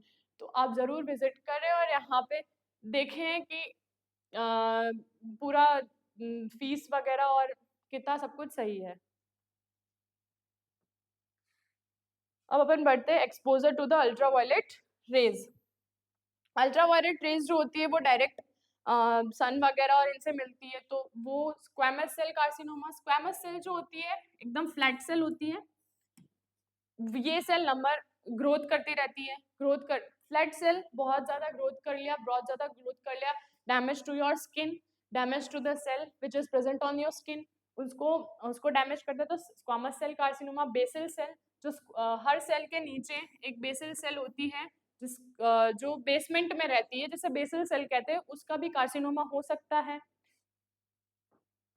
डाइट, मैंने आपको बोला था low fibre diet increase the risk of colon cancer and high fatty diet increase the cancer of breast cancer. अगर आप ज्यादा फैट खा रहे हो आपकी डाइट में, then lumps will be introduced in your breast and that causes a breast cancer. और लो fibre diet ले रहे हो तो आपको कोलोन कैंसर हो सकता है. अगर आप लो फाइबर डाइट ले रहे हो, अगर आपके जो डाइट है उसमें रफेज नहीं है और लो फाइबर है, that may causes constipation, and constipation के अंदर क्या होता है, स्टूल इकट्ठा हो जाता है, स्टूल की टाइटनिंग हो जाती है, तो टाइटनिंग से आपको कोलोन कैंसर कॉज हो सकता है.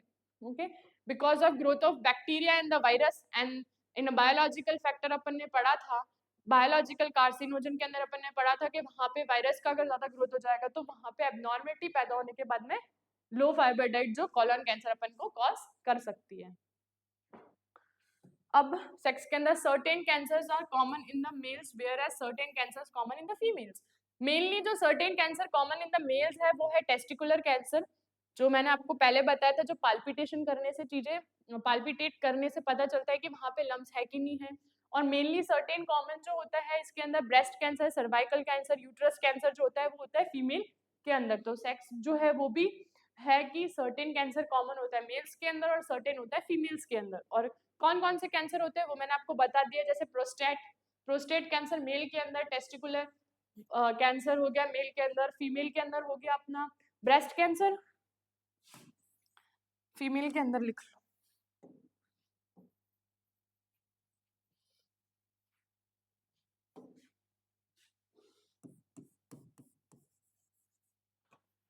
मेल के अंदर अपना होता है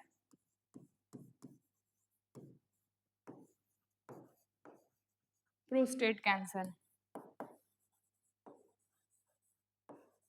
फीमेल के अंदर अपना हो गया breast cancer,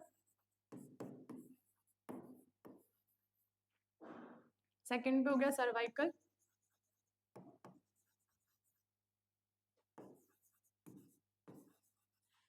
uterus cancer,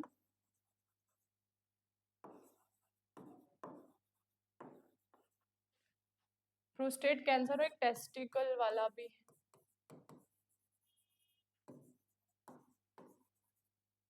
okay ये सारे जो है वो कॉमन कैंसर है, certain type of cancer. Occupation risk of certain specific type of cancer increasing in the working like mines, factory, x-ray department, etc. x-ray के अंदर जो रेज होती है वो हार्मफुल होती है, full for your skin, for your cell, for your anything. और mines के अंदर जो भी माइंस वालों के अंदर जो टार वगैरह जो होते हैं, फैक्ट्रीज के अंदर जो इंडस्ट्रियल पॉल्यूटेंट्स वगैरह होते हैं, वो आपकी बॉडी को बहुत ज्यादा हार्मफुलनेस कॉज करते हैं, उस वजह से भी आपको कैंसर कॉज हो सकता है। नेक्स्ट, स्ट्रेस की वजह से मैंने आपको बता ही दिया कि आप ज्यादा स्ट्रेस लोगे, चीजें अल्टर्ड होगी आपकी बॉडी के अंदर, और क्या पता जो चीज है वो नॉर्मल एक्ट ना करते हुए वो चीजें एबनॉर्मलिटी में होने लग गई, जैसे सेल ग्रोथ बढ़ने लग गया स्ट्रेस से इंसान मतलब स्मोकिंग या फिर अल्कोहलिक चीजें लेने लग गया ताकि उसको एक टाइम के लिए उसको प्लेजर फील हो, बट इन फ्यूचर वो चीजें उसको आफ्टरवर्ड्स वो यूं कर दे कि it may causes the cancer. Alcohol, tobacco, chewing ये एक टाइम के लिए प्लेजर देती है स्ट्रेस के अंदर, बट फिर उसके बाद में वही चीजें हार्मफुल हो जाए, वही चीजें हावी होकर आपको कैंसर प्रोड्यूस कर दे। Geographical distribution are also affect the incidence of cancer. For example, cancer of pancreas are more common in a developed countries. Developed countries के अंदर जो पैंक्रिया वाला जो कैंसर है, डेवलप्ड कंट्रीज के अंदर जो पैंक्रियाज वाला जो कैंसर है डेवलप्ड कंट्रीज के अंदर, वेयर इज वो बहुत कॉमन है, but rare in disease in Japan के अंदर वो बहुत ज्यादा रेयर है। Gastric cancer more common in Japan and less commonly found in the developed countries such as United States के अंदर। Okay, it is a theoretical part, ये आपको ध्यान रखना है कि जो पैंक्रिया वाला जो कैंसर है वो कॉमन डेवलप्ड कंट्रीज में होता है, बट रेयर जापान के अंदर मिलता है। और गैस्ट्रिक कैंसर के अंदर जो मोर कॉमन जो है वो जापान के अंदर होता है, और लेस जो कॉमनली फाउंड डेवलप्ड कंट्रीज होती है जैसे यूनाइटेड स्टेट्स के अंदर ये ज्यादा कॉमनली मिलता है। इम्यूनो कॉम्प्रोमाइज स्टेटस, मैंने आपको पहले ही बोला था, the risk of cancer increased in the following person. Immuno suppressed, आपकी इम्यूनिटी सप्रेस्ड है, इम्यूनिटी नहीं है, आप किसी भी चीज से फाइट नहीं कर सकती है आपकी बॉडी। इन्फेक्शन में increase then altered your body function, altered may causes, अगर इम्यूनो सप्रेस्ड ही रहता है तो आपकी बॉडी किसी भी चीज से फाइट नहीं कर पाती है, और किसी भी चीज से फाइट नहीं कर पाएगी तो it will B damage your body. The person who is taking immunosuppressive medicine, जो इम्यूनोसप्रेसिव मेडिसिन लेते हैं उनके लिए भी बहुत ज्यादा हार्मफुल रहता है। और person with the HIV infection, जो भी पर्सन HIV इन्फेक्शन है उनको आइसोलेटेड करके ही रखा जाता है, उनके सेक्सुअली कॉन्टैक्ट, ब्लड लगना या फिर उनकी कोई भी चीजें यूज करने से भी दूसरे पर्सन को इन्फेक्शन फैल सकता है। इनके अंदर चांसेस ज्यादा होते हैं कैंसर कॉज करने के। अब अपन पढ़ते हैं क्लासिफिकेशन ऑफ न्यूप्लाज्म। न्यूप्लाज्म के अंदर मैंने बता दिया था, न्यूप्लाज्म एबनॉर्मल ग्रोथ होती है,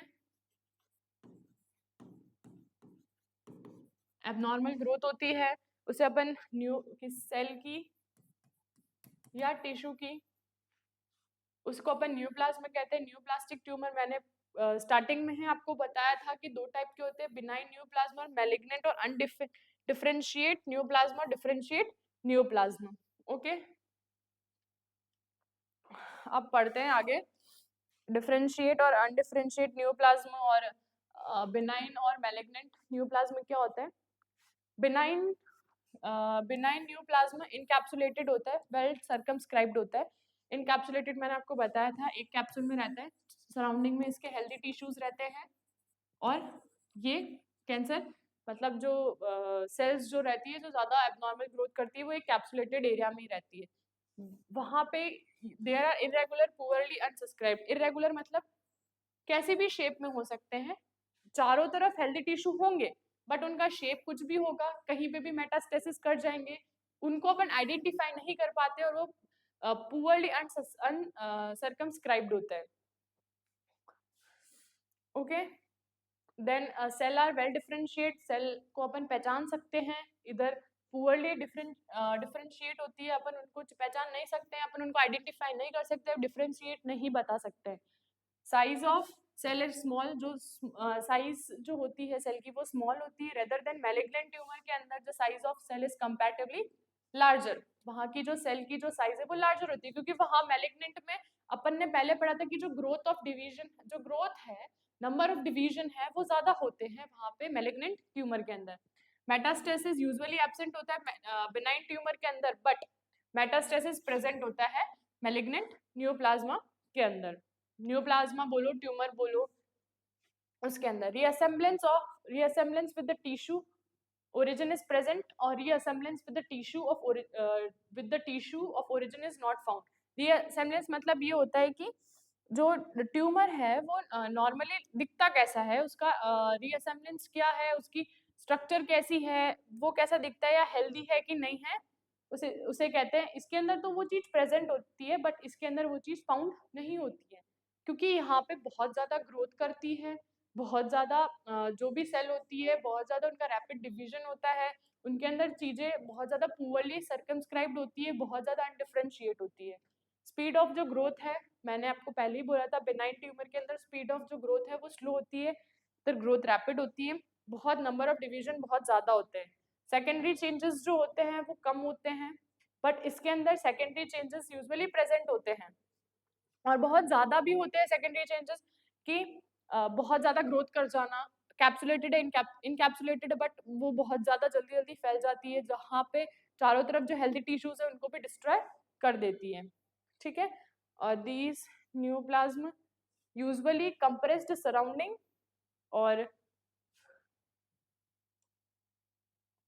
these neoplasm usually compress surrounding और टिश्यू और these invade surrounding। compressed surrounding tissue मतलब ये जो benign neoplasm होते हैं वो surrounding में रहते हैं, but having a healthy tissue, वहाँ पे healthy tissue भी रहते हैं, but malignant के अंदर वो invade कर जाते हैं, मतलब वो चारों तरफ की जो सेल होती है, टिश्यू होती है, उन चीजों को पूरी तरफ से इतना रीग्रोथ कर देते हैं कि वो बिल्कुल उनकी जो अपीयरेंस होती है वो चेंज हो जाती है, और वो इन्वेड कर जाते हैं वहाँ पे, वो टिश्यू में इन्वेड, लिम्फ नोड में इन्वेड कर जाएंगे, सब चीजों में इन्वेड कर जाएंगे, और वहाँ के जो फंक्शन है, उसका जो मेटाबॉलिक एक्टिविटीज है, वहाँ के मैकेनिज्म है, वहाँ सबको अल्टर कर देंगे। As a pleomorphism usually absent, or pleomorphism usually present in the anaplasia uncommon, और anaplasia is common। anaplasia मैंने आपको बताया था मॉर्फोलॉजिकल स्ट्रक्चरल जो चेंज होती है बिनाइन ट्यूमर के अंदर वो अनकॉमन होती है, बट एनाप्लेजिया मैलिग्नेंट ट्यूमर के अंदर जो होता है वो कॉमनली प्रेजेंट होता है। प्लियोमॉर्फिज्म मतलब कि साइज और शेप सेल के अंदर तो होती है, बट इसके बट है ना, न्यूक्लियस को भी इन्वॉल्व कर लिया जाता है मैलिग्नेंट ट्यूमर के अंदर, तो न्यूक्लियस की जो शेप और साइज है वो भी अल्टर्ड हो जाएगी मैलिग्नेंट ट्यूमर के अंदर, बट बिनाइन ट्यूमर के अंदर प्लियोमॉर्फिज्म यूजुअली क्या रहता है, एब्सेंट रहता है। एनोन्यूक्लियोसिस के अंदर भी दो प्रेजेंस ऑफ सेल न्यूक्लियर, उसकी जो साइज है वो वेरिंग होती है, बढ़ती रहती है। वो बिनाइन न्यूप्लाज्मा के अंदर क्या रहता है, absent, but an nucleosis malignant tumour के अंदर क्या रहता है, बढ़ा हुआ, मतलब प्रेजेंट रहता है, और उसकी साइज भी वेरिंग होती रहती है, और उसकी शेप एंड साइज भी चेंज होती रहती है। क्रोमोमेटिज्म के अंदर हाइपरक्रोमोमेटिज्म के अंदर स्टेन जो होता है एक, जिसको अपन स्टेन कहते हैं, डार्कर हो जाता है, बहुत ज्यादा डार्क हो जाता है नॉर्मल कंडीशन से, अगर अपन उसको स्टेन करते हैं, कुछ भी करते हैं डाई वगैरह से, तो वो बहुत ज्यादा डार्क हो जाता है रेदर देन नॉर्मल न्यूक्लियस।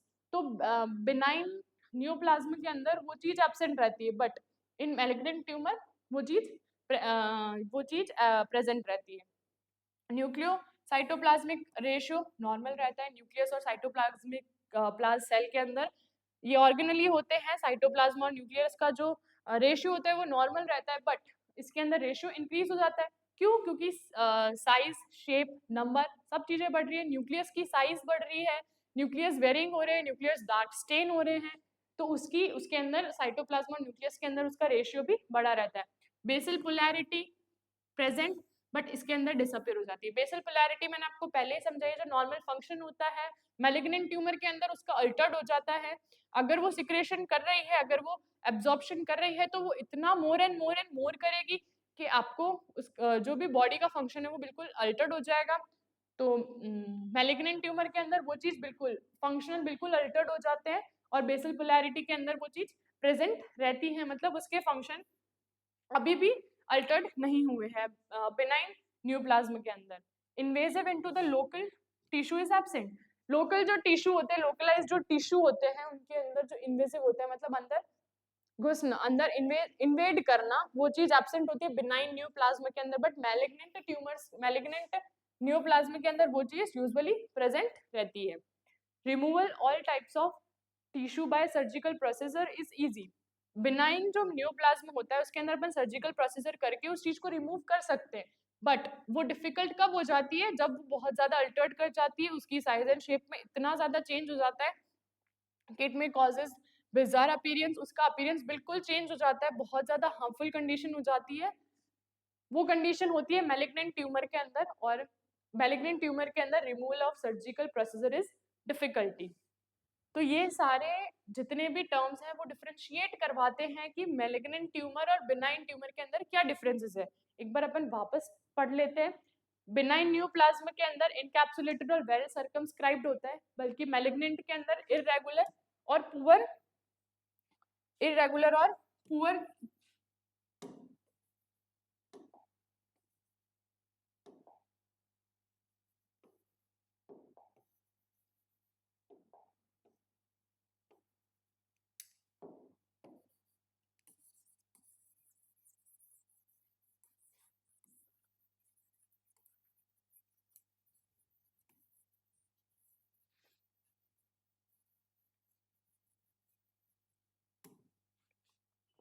तो अब अपन इसके अंदर डिफरेंशिएट करते हैं कि बिनाइन न्यूप्लाज्म और मैलिग्नेंट न्यूप्लाज्म में क्या है।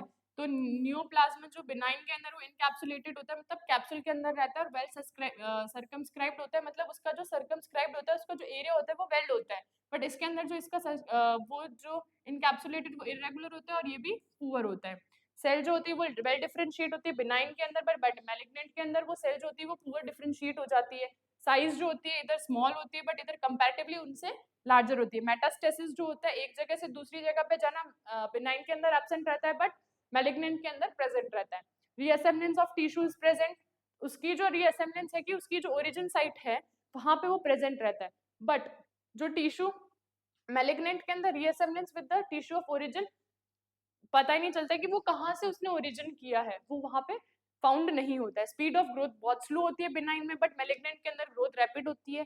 सेकेंडरी चेंजेस बहुत कम मिलते हैं, बट मैलिग्नेंट के अंदर सेकेंडरी चेंजेस यूजुअली बहुत ज्यादा प्रेजेंट रहते हैं। न्यूप्लाज्म जो होता है compressively neoplasm compressive usually compressive surrounding tissue, मतलब सराउंडिंग टिश्यू में कंप्रेसिव करता है, बट ये किधर भी जाके कहीं भी टिश्यू पे जाके इन्वेड करके कैंसर कॉज कर सकता है। प्लियोमॉर्फिर एनाप्लेजिया कॉमन होता है, एनाप्लेजिया कॉमन हो जाता है मैलिग्नेंट के अंदर।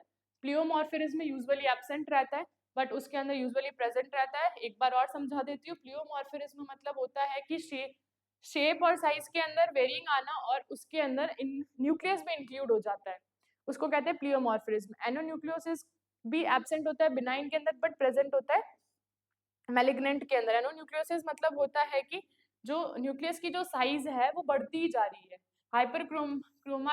क्रोमोमेटासिज्म के अंदर जो स्टेन होता है न्यूक्लियस का यूजुअली बिनाइन के अंदर एब्सेंट होता है, बट मैलिग्नेंट के अंदर प्रेजेंट होता है और स्टेन बहुत ज्यादा डार्क हो जाता है। रेशियो नॉर्मल इधर बिनाइन में रहता है, बट एबनॉर्मल रेशियो हो जाता है एनाप्लेजिया के अंदर। बेसल पोलैरिटी जो होती है, फंक्शन जो होता है वो मेनली प्रेजेंट अच्छा होता है बिनाइन के अंदर, बट जो फंक्शन है नॉर्मल सेल का फंक्शन डिसअपियर हो जाता है वो मैलिग्नेंट के अंदर। Invasive into local tissue absent रहता है, उसके अंदर प्रेजेंट होता है। इसको सर्जिकली इजीली रिमूव कर दिया जाता है, बट इसके अंदर बहुत डिफिकल्टी होती है रिमूव करने में। ओके, अब अपन after removal by surgical process possibility chance of recurrence is less.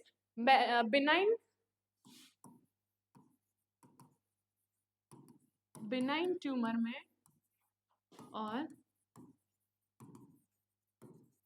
Malignant tumour में अगर सर्जिकल प्रोसीजर अगर अपन ने कर दिया है तो उसकी जो पॉसिबिलिटीज, जो चांस है बाद में होने की वो कम होती है। बट अगर अपन ने मैलिग्नेंट ट्यूमर के अंदर सर्जिकल प्रोसीजर किया है तो उसकी रिअकरेंस की चांस बहुत ज्यादा हो जाती है, बिकॉज वहां पे जो सेल का जो मेन जो फंक्शन है वो पूरा अल्टर्ड हो चुका है।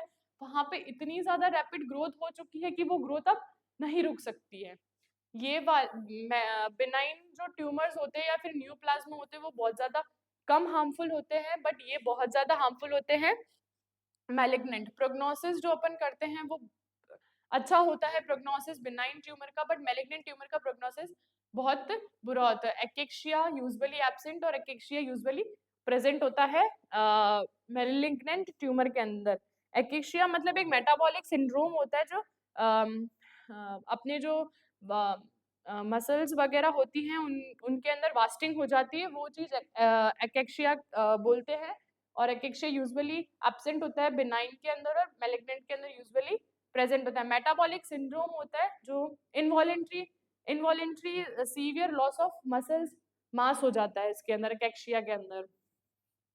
एक्केशिया एक ऐसी कंडीशन है जहाँ पे मेटाबॉलिक सिंड्रोम होता है, जहाँ पे involuntary loss of their muscle mass का लॉस हो जाता है, जो एब्सेंट रहता है बिनाइन ट्यूमर के अंदर बट प्रेजेंट रहता है मैलिग्नेंट ट्यूमर के अंदर। नेक्स्ट है मेटास्टेसिस। मतलब क्या होता है मेटास्टेसिस? मैंने पहले बताया था, कैंसरस सेल का ओरिजिन साइट से दूसरे बॉडी पार्ट के अंदर मेटास्टेसिस कर जाना, उसे दूसरी साइट पे चले जाना, उसे मेटास्टेसिस कहते हैं। Metastasis is an important characteristic feature of malignant tumor whereas most of the benign tumor are localized. इसके अंदर ये पता रखा है कि मेटास्टेसिस जो होता है वो बहुत ज्यादा, इसके जो कैरेक्टरिस्टिक फीचर्स हैं मैलिग्नेंट ट्यूमर के, तो मेटास्टेसिस मैलिग्नेंट ट्यूमर ज्यादा करता है, बट जो बिनाइन ट्यूमर है वो लोकलाइज्ड ही रहता है, मतलब एक जगह पे रहता है। बट मैलिग्नेंट ट्यूमर जो होता है वो एक उसकी ओरिजिन साइड से दूसरी ऑर्गन में जाके वो वहां पे एबनॉर्मलिटी कॉज करता है। रूट ऑफ मेटास्टेसिस, कौन कौन से रूट से मेटास्टेसिस हो सकते हैं?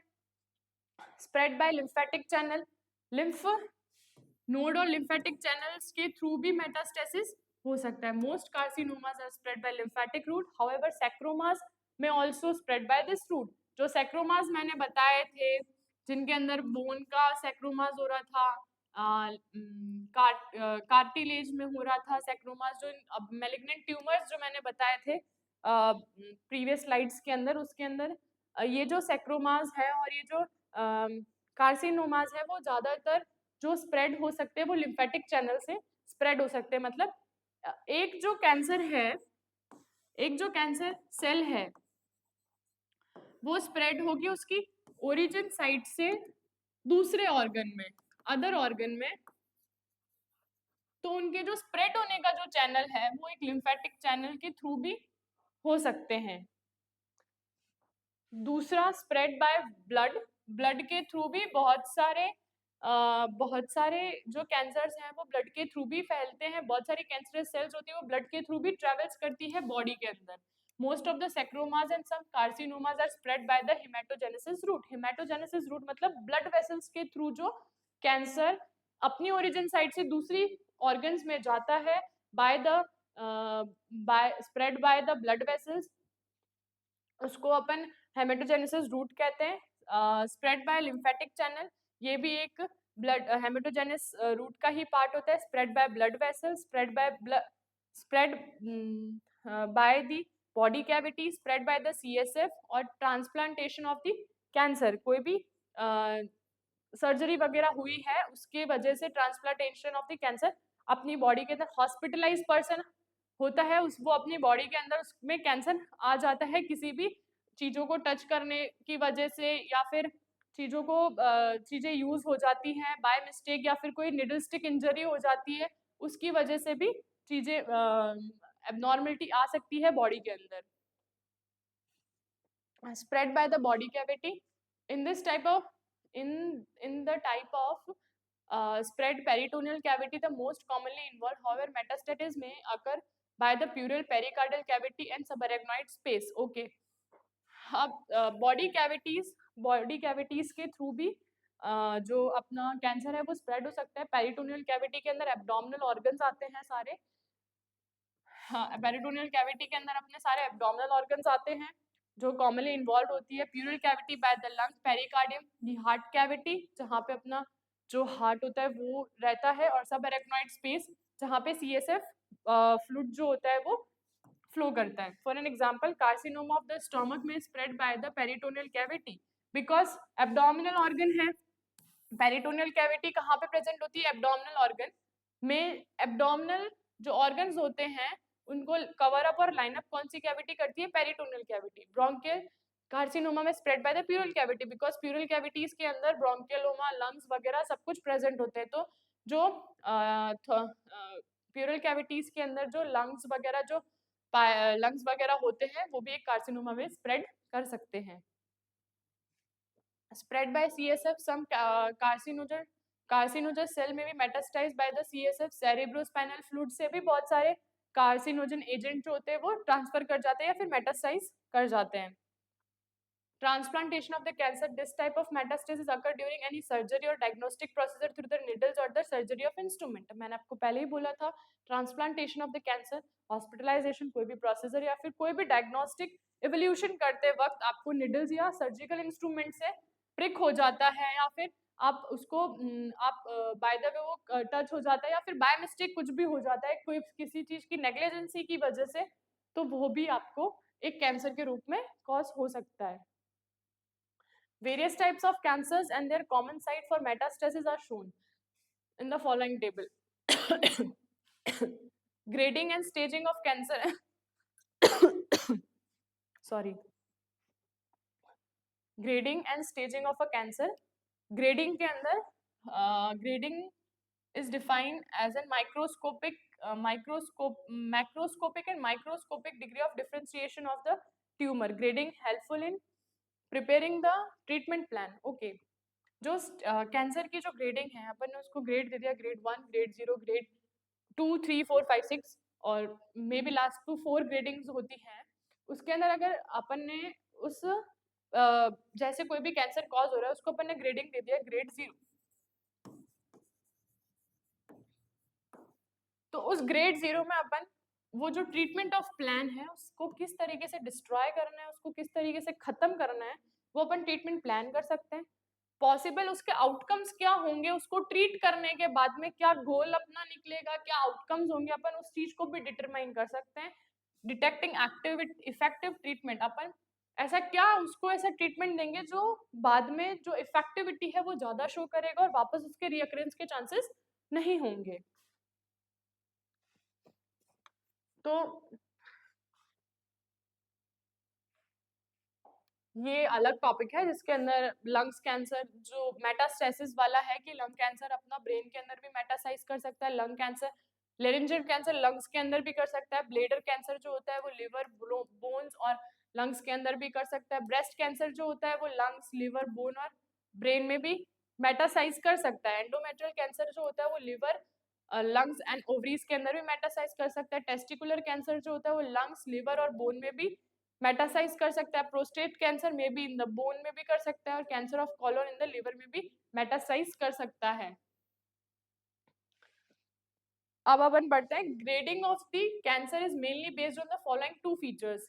जो ग्रेडिंग अपन देते हैं किसी भी कैंसर को या फिर किसी भी सेल की ग्रोथ को, वो अपन किसके बेसिस के ऊपर देते हैं, डिग्री और differentiation of the cell of their origin.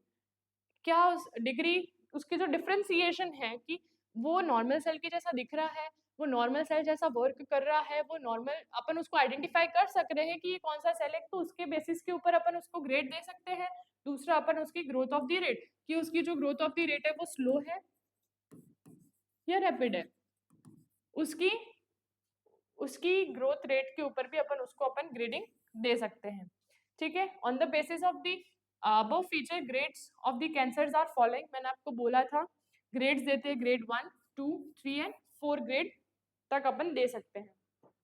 Next grade first के अंदर, अब ये इमेज क्या शो कर रहा है, ग्रेड फर्स्ट के अंदर पूरी सेल है जिसके अंदर नॉर्मल ग्रोथ है, ग्रोथ इतनी ज्यादा नहीं है। सेकंड ग्रेड के अंदर सेल है बट ग्रोथ में भी ग्रोथ ज्यादा है, इतनी ज्यादा नहीं है। ग्रेड थर्ड के अंदर सेल है, सेल आइडेंटिफाई नहीं कर पा रहे हैं कि पर्टिकुलर ये सेल है, पर्टिकुलर ये सेल है, पर्टिकुलर ये वन सेल है या पर्टिकुलर ये सेल है, इट इज कॉल्ड अनडिफरेंशिएटेड। ये डिफरेंशिएटेड है, ये वेल डिफरेंशिएटेड है, अपन डिफरेंशिएट कर पा रहे हैं कि ये सेल है, इसके अंदर सेल्स की साइज बढ़ रही है, अपन बहुत कम डिफरेंशिएट कर पा रहे हैं, कुछ सेल मिक्सअप में हो रही है, कुछ सेल अलोन स्टैंड कर रही है, और इसके अंदर पता ही नहीं चल रहा है कि कौन सी सेल किधर क्या है।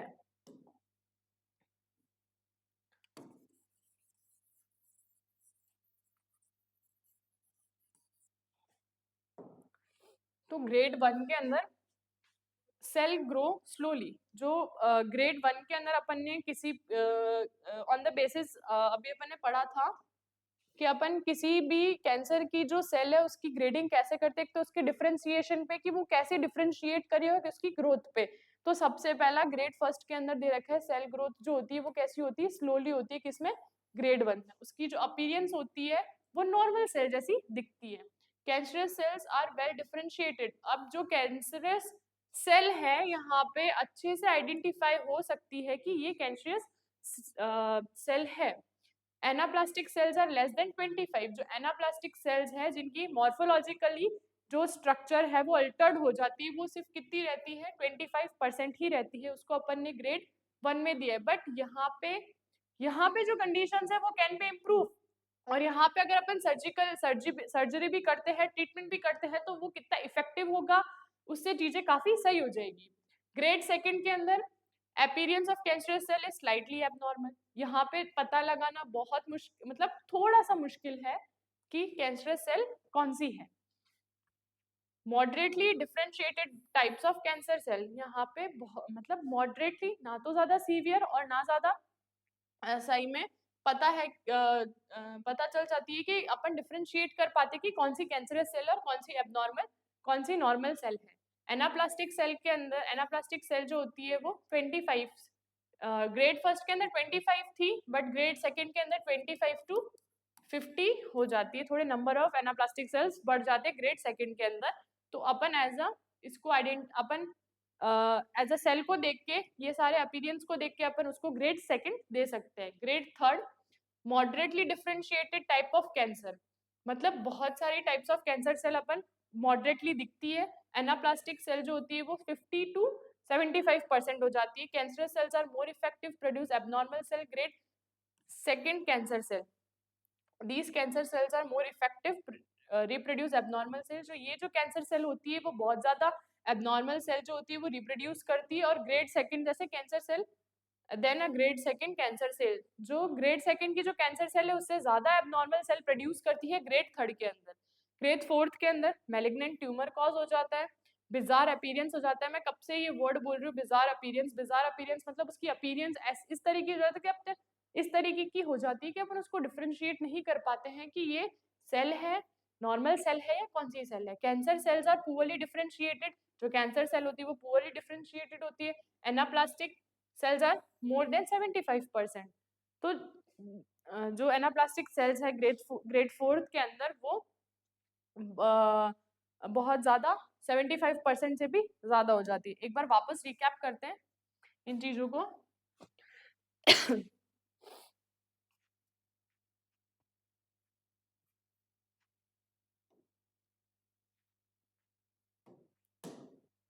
ग्रेड फर्स्ट के अंदर सेल की जो ग्रोथ है वो स्लोली रहती है, अपीयरेंस इसकी as a normal cell type की रहती है। जो कैंसरस सेल्स है वो वेल डिफरेंशिएट होती है, और एनाप्लास्टिक सेल लेस देन 25 होती है। ग्रेड सेकंड के अंदर जो होते हैं, appearance of the cancer cell is slightly abnormal, moderately differentiate type of cancer. Anaplastic cell जो होती है वो 25 टू 50% होती है। ग्रेड थर्ड के अंदर moderately differentiate type of cancer हो जाता है। एनाप्लास्टिक सेल जो होती है 50 टू 75% होती है, ग्रेड सेकंड से ज्यादा होती है।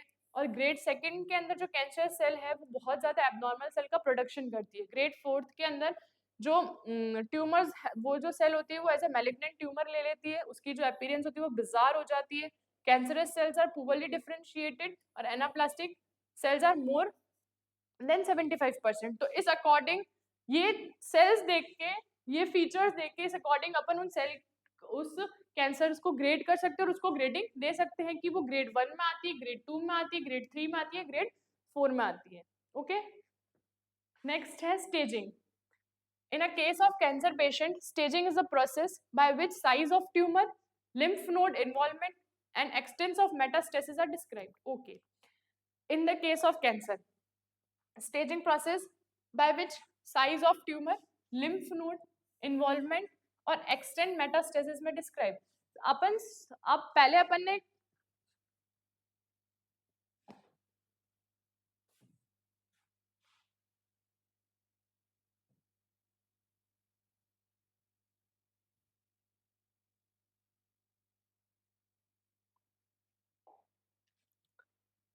ने ग्रेडिंग दी थी, और ग्रेडिंग के अकॉर्डिंग अपन ने मेनली किन किन बेसिस के ऊपर दी थी, वो ग्रेडिंग है। अब अपन पढ़ रहे हैं स्टेजिंग के, वो किस स्टेज पे है और किस स्टेज पे वो है।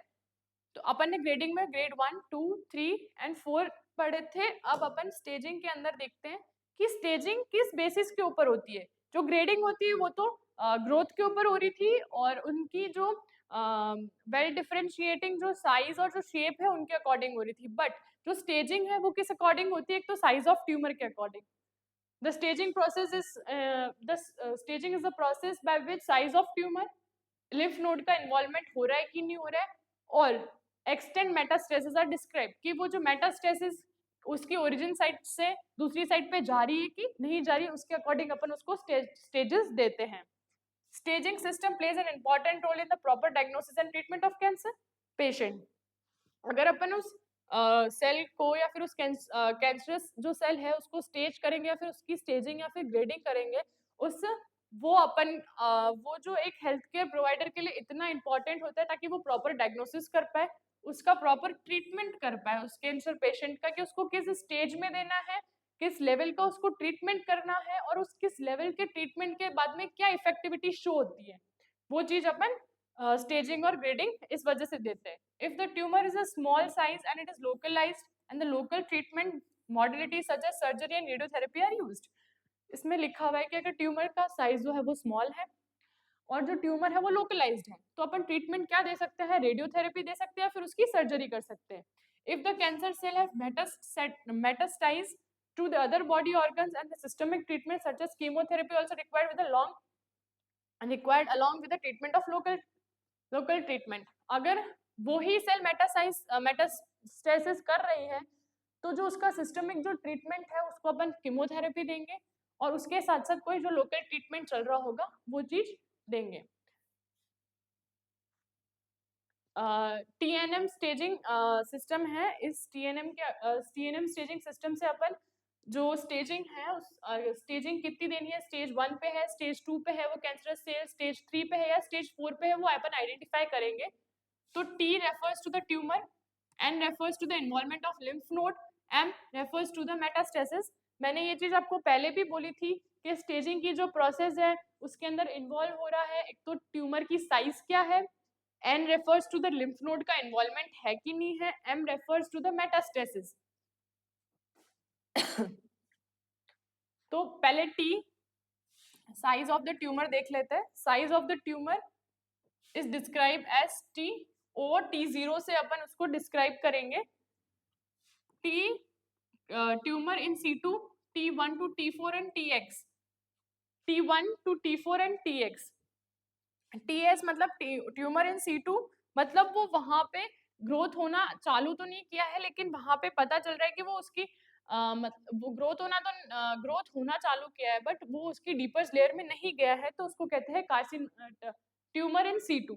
T1 के अंदर अपन ये देखेंगे कि जो ट्यूमर है वो बहुत स्मॉल है, प्लस उसकी जो ग्रोथ है वो नियर बाय टिश्यूज में इतनी मतलब स्टार्ट हुई है अभी ग्रो करना, बट इतनी ज्यादा नहीं फैली है कि अपन उसको आइडेंटिफाई कर पाए कि वो एज अ कैंसर स्टेज है कि नहीं है। और TX के अंदर अपन बोलेंगे तो a primary tumour can not assist, primary tumour जो है वो कैन नॉट असिस्ट और major due to the lack of information, क्योंकि जो वो प्राइमरी ट्यूमर एक बन चुका है, तो अपन उसकी बिना इन्फॉर्मेशन जाने अपन उस चीज को असिस्ट नहीं कर पाएंगे, या फिर उस चीज को अपन नहीं बोल सकते कि it is a cancer stage और व्हाट। तो T0 no evidence of a primary tumour. IS carcinoma in C2 मतलब जो ट्यूमर है वो स्पेसिफिक एरिया में है, डीपर लेयर में नहीं गया है। Tumour size is ascending order. T4 is the most extensive tumour. जो T4 जो है वो बहुत ज्यादा एक्सटेंसिव ट्यूमर है, मतलब जो ट्यूमर है वो फैल चुका है, मेटास्टेसिस कर चुका है, डीपर लेयर्स में जा चुका है। तो T refers to the size of tumour. Size of tumour is describe as a TO। As a T0 TS tumour in C2, T1 to T4, T4 जो होता है वो बहुत ज्यादा मैलिग्नेंट वाले में आ जाता है, और जो TX है वो प्राइमरी ट्यूमर है। T0 के अंदर कोई भी एविडेंस नहीं है कि वो एक प्राइमरी ट्यूमर है। TIS मतलब कार्सिनोमा इन C2, और ट्यूमर साइजेस असेंडिंग ऑर्डर के अंदर देखो तो T4 is the most extensive tumour है। अब N लिम्फ नोड का इन्वॉल्वमेंट है कि नहीं है, तो lymph node describe as a NO to N3, NO no lymph node is involvement, N1 to N3 N और N2 and N3 lymph node involvement in ascending order. N1 indicates a minimum lymph node involvement whereas N3 indicates the maximum lymph node involvement. N1 अगर अपन उसको stage में देख रहे हैं तो वहां पे जो लिम्फ नोड का इन्वॉल्वमेंट है वो बहुत मिनिमम है, बट N3 बहुत ज्यादा है तो वहां पे मैक्सिमम लिम्फ नोड का इन्वॉल्वमेंट है। ठीक है,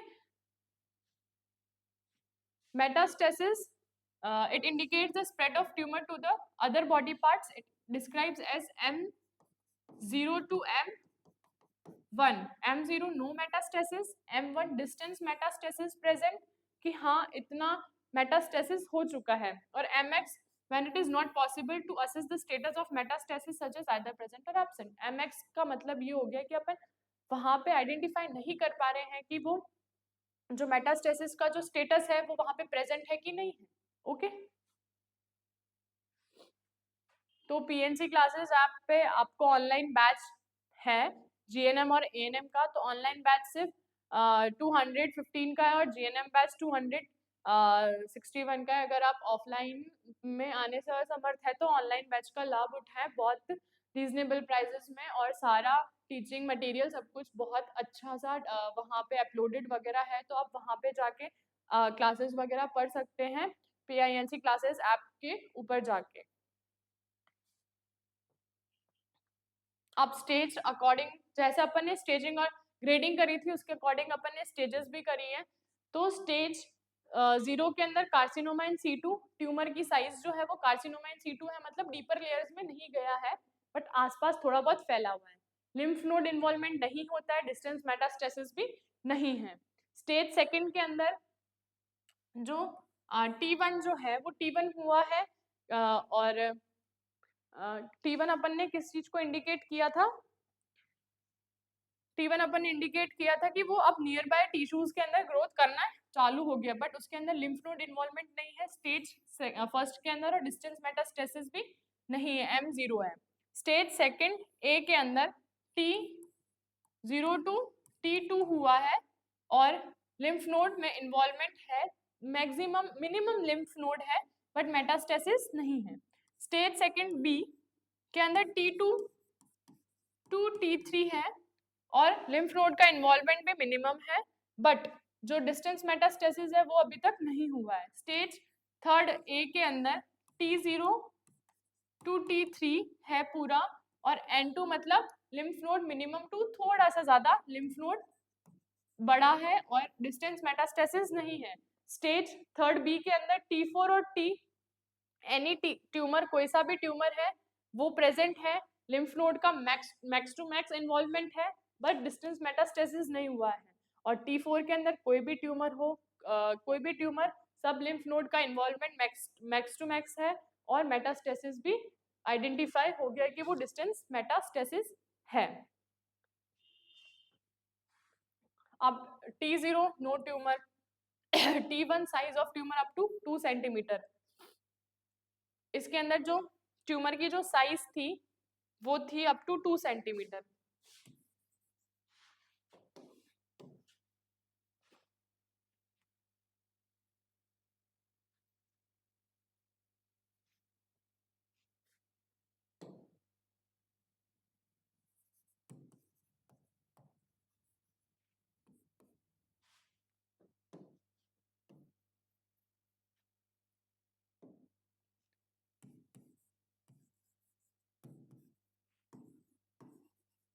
अप टू 2 सेंटीमीटर ट्यूमर की साइज है स्टेज फर्स्ट के अंदर।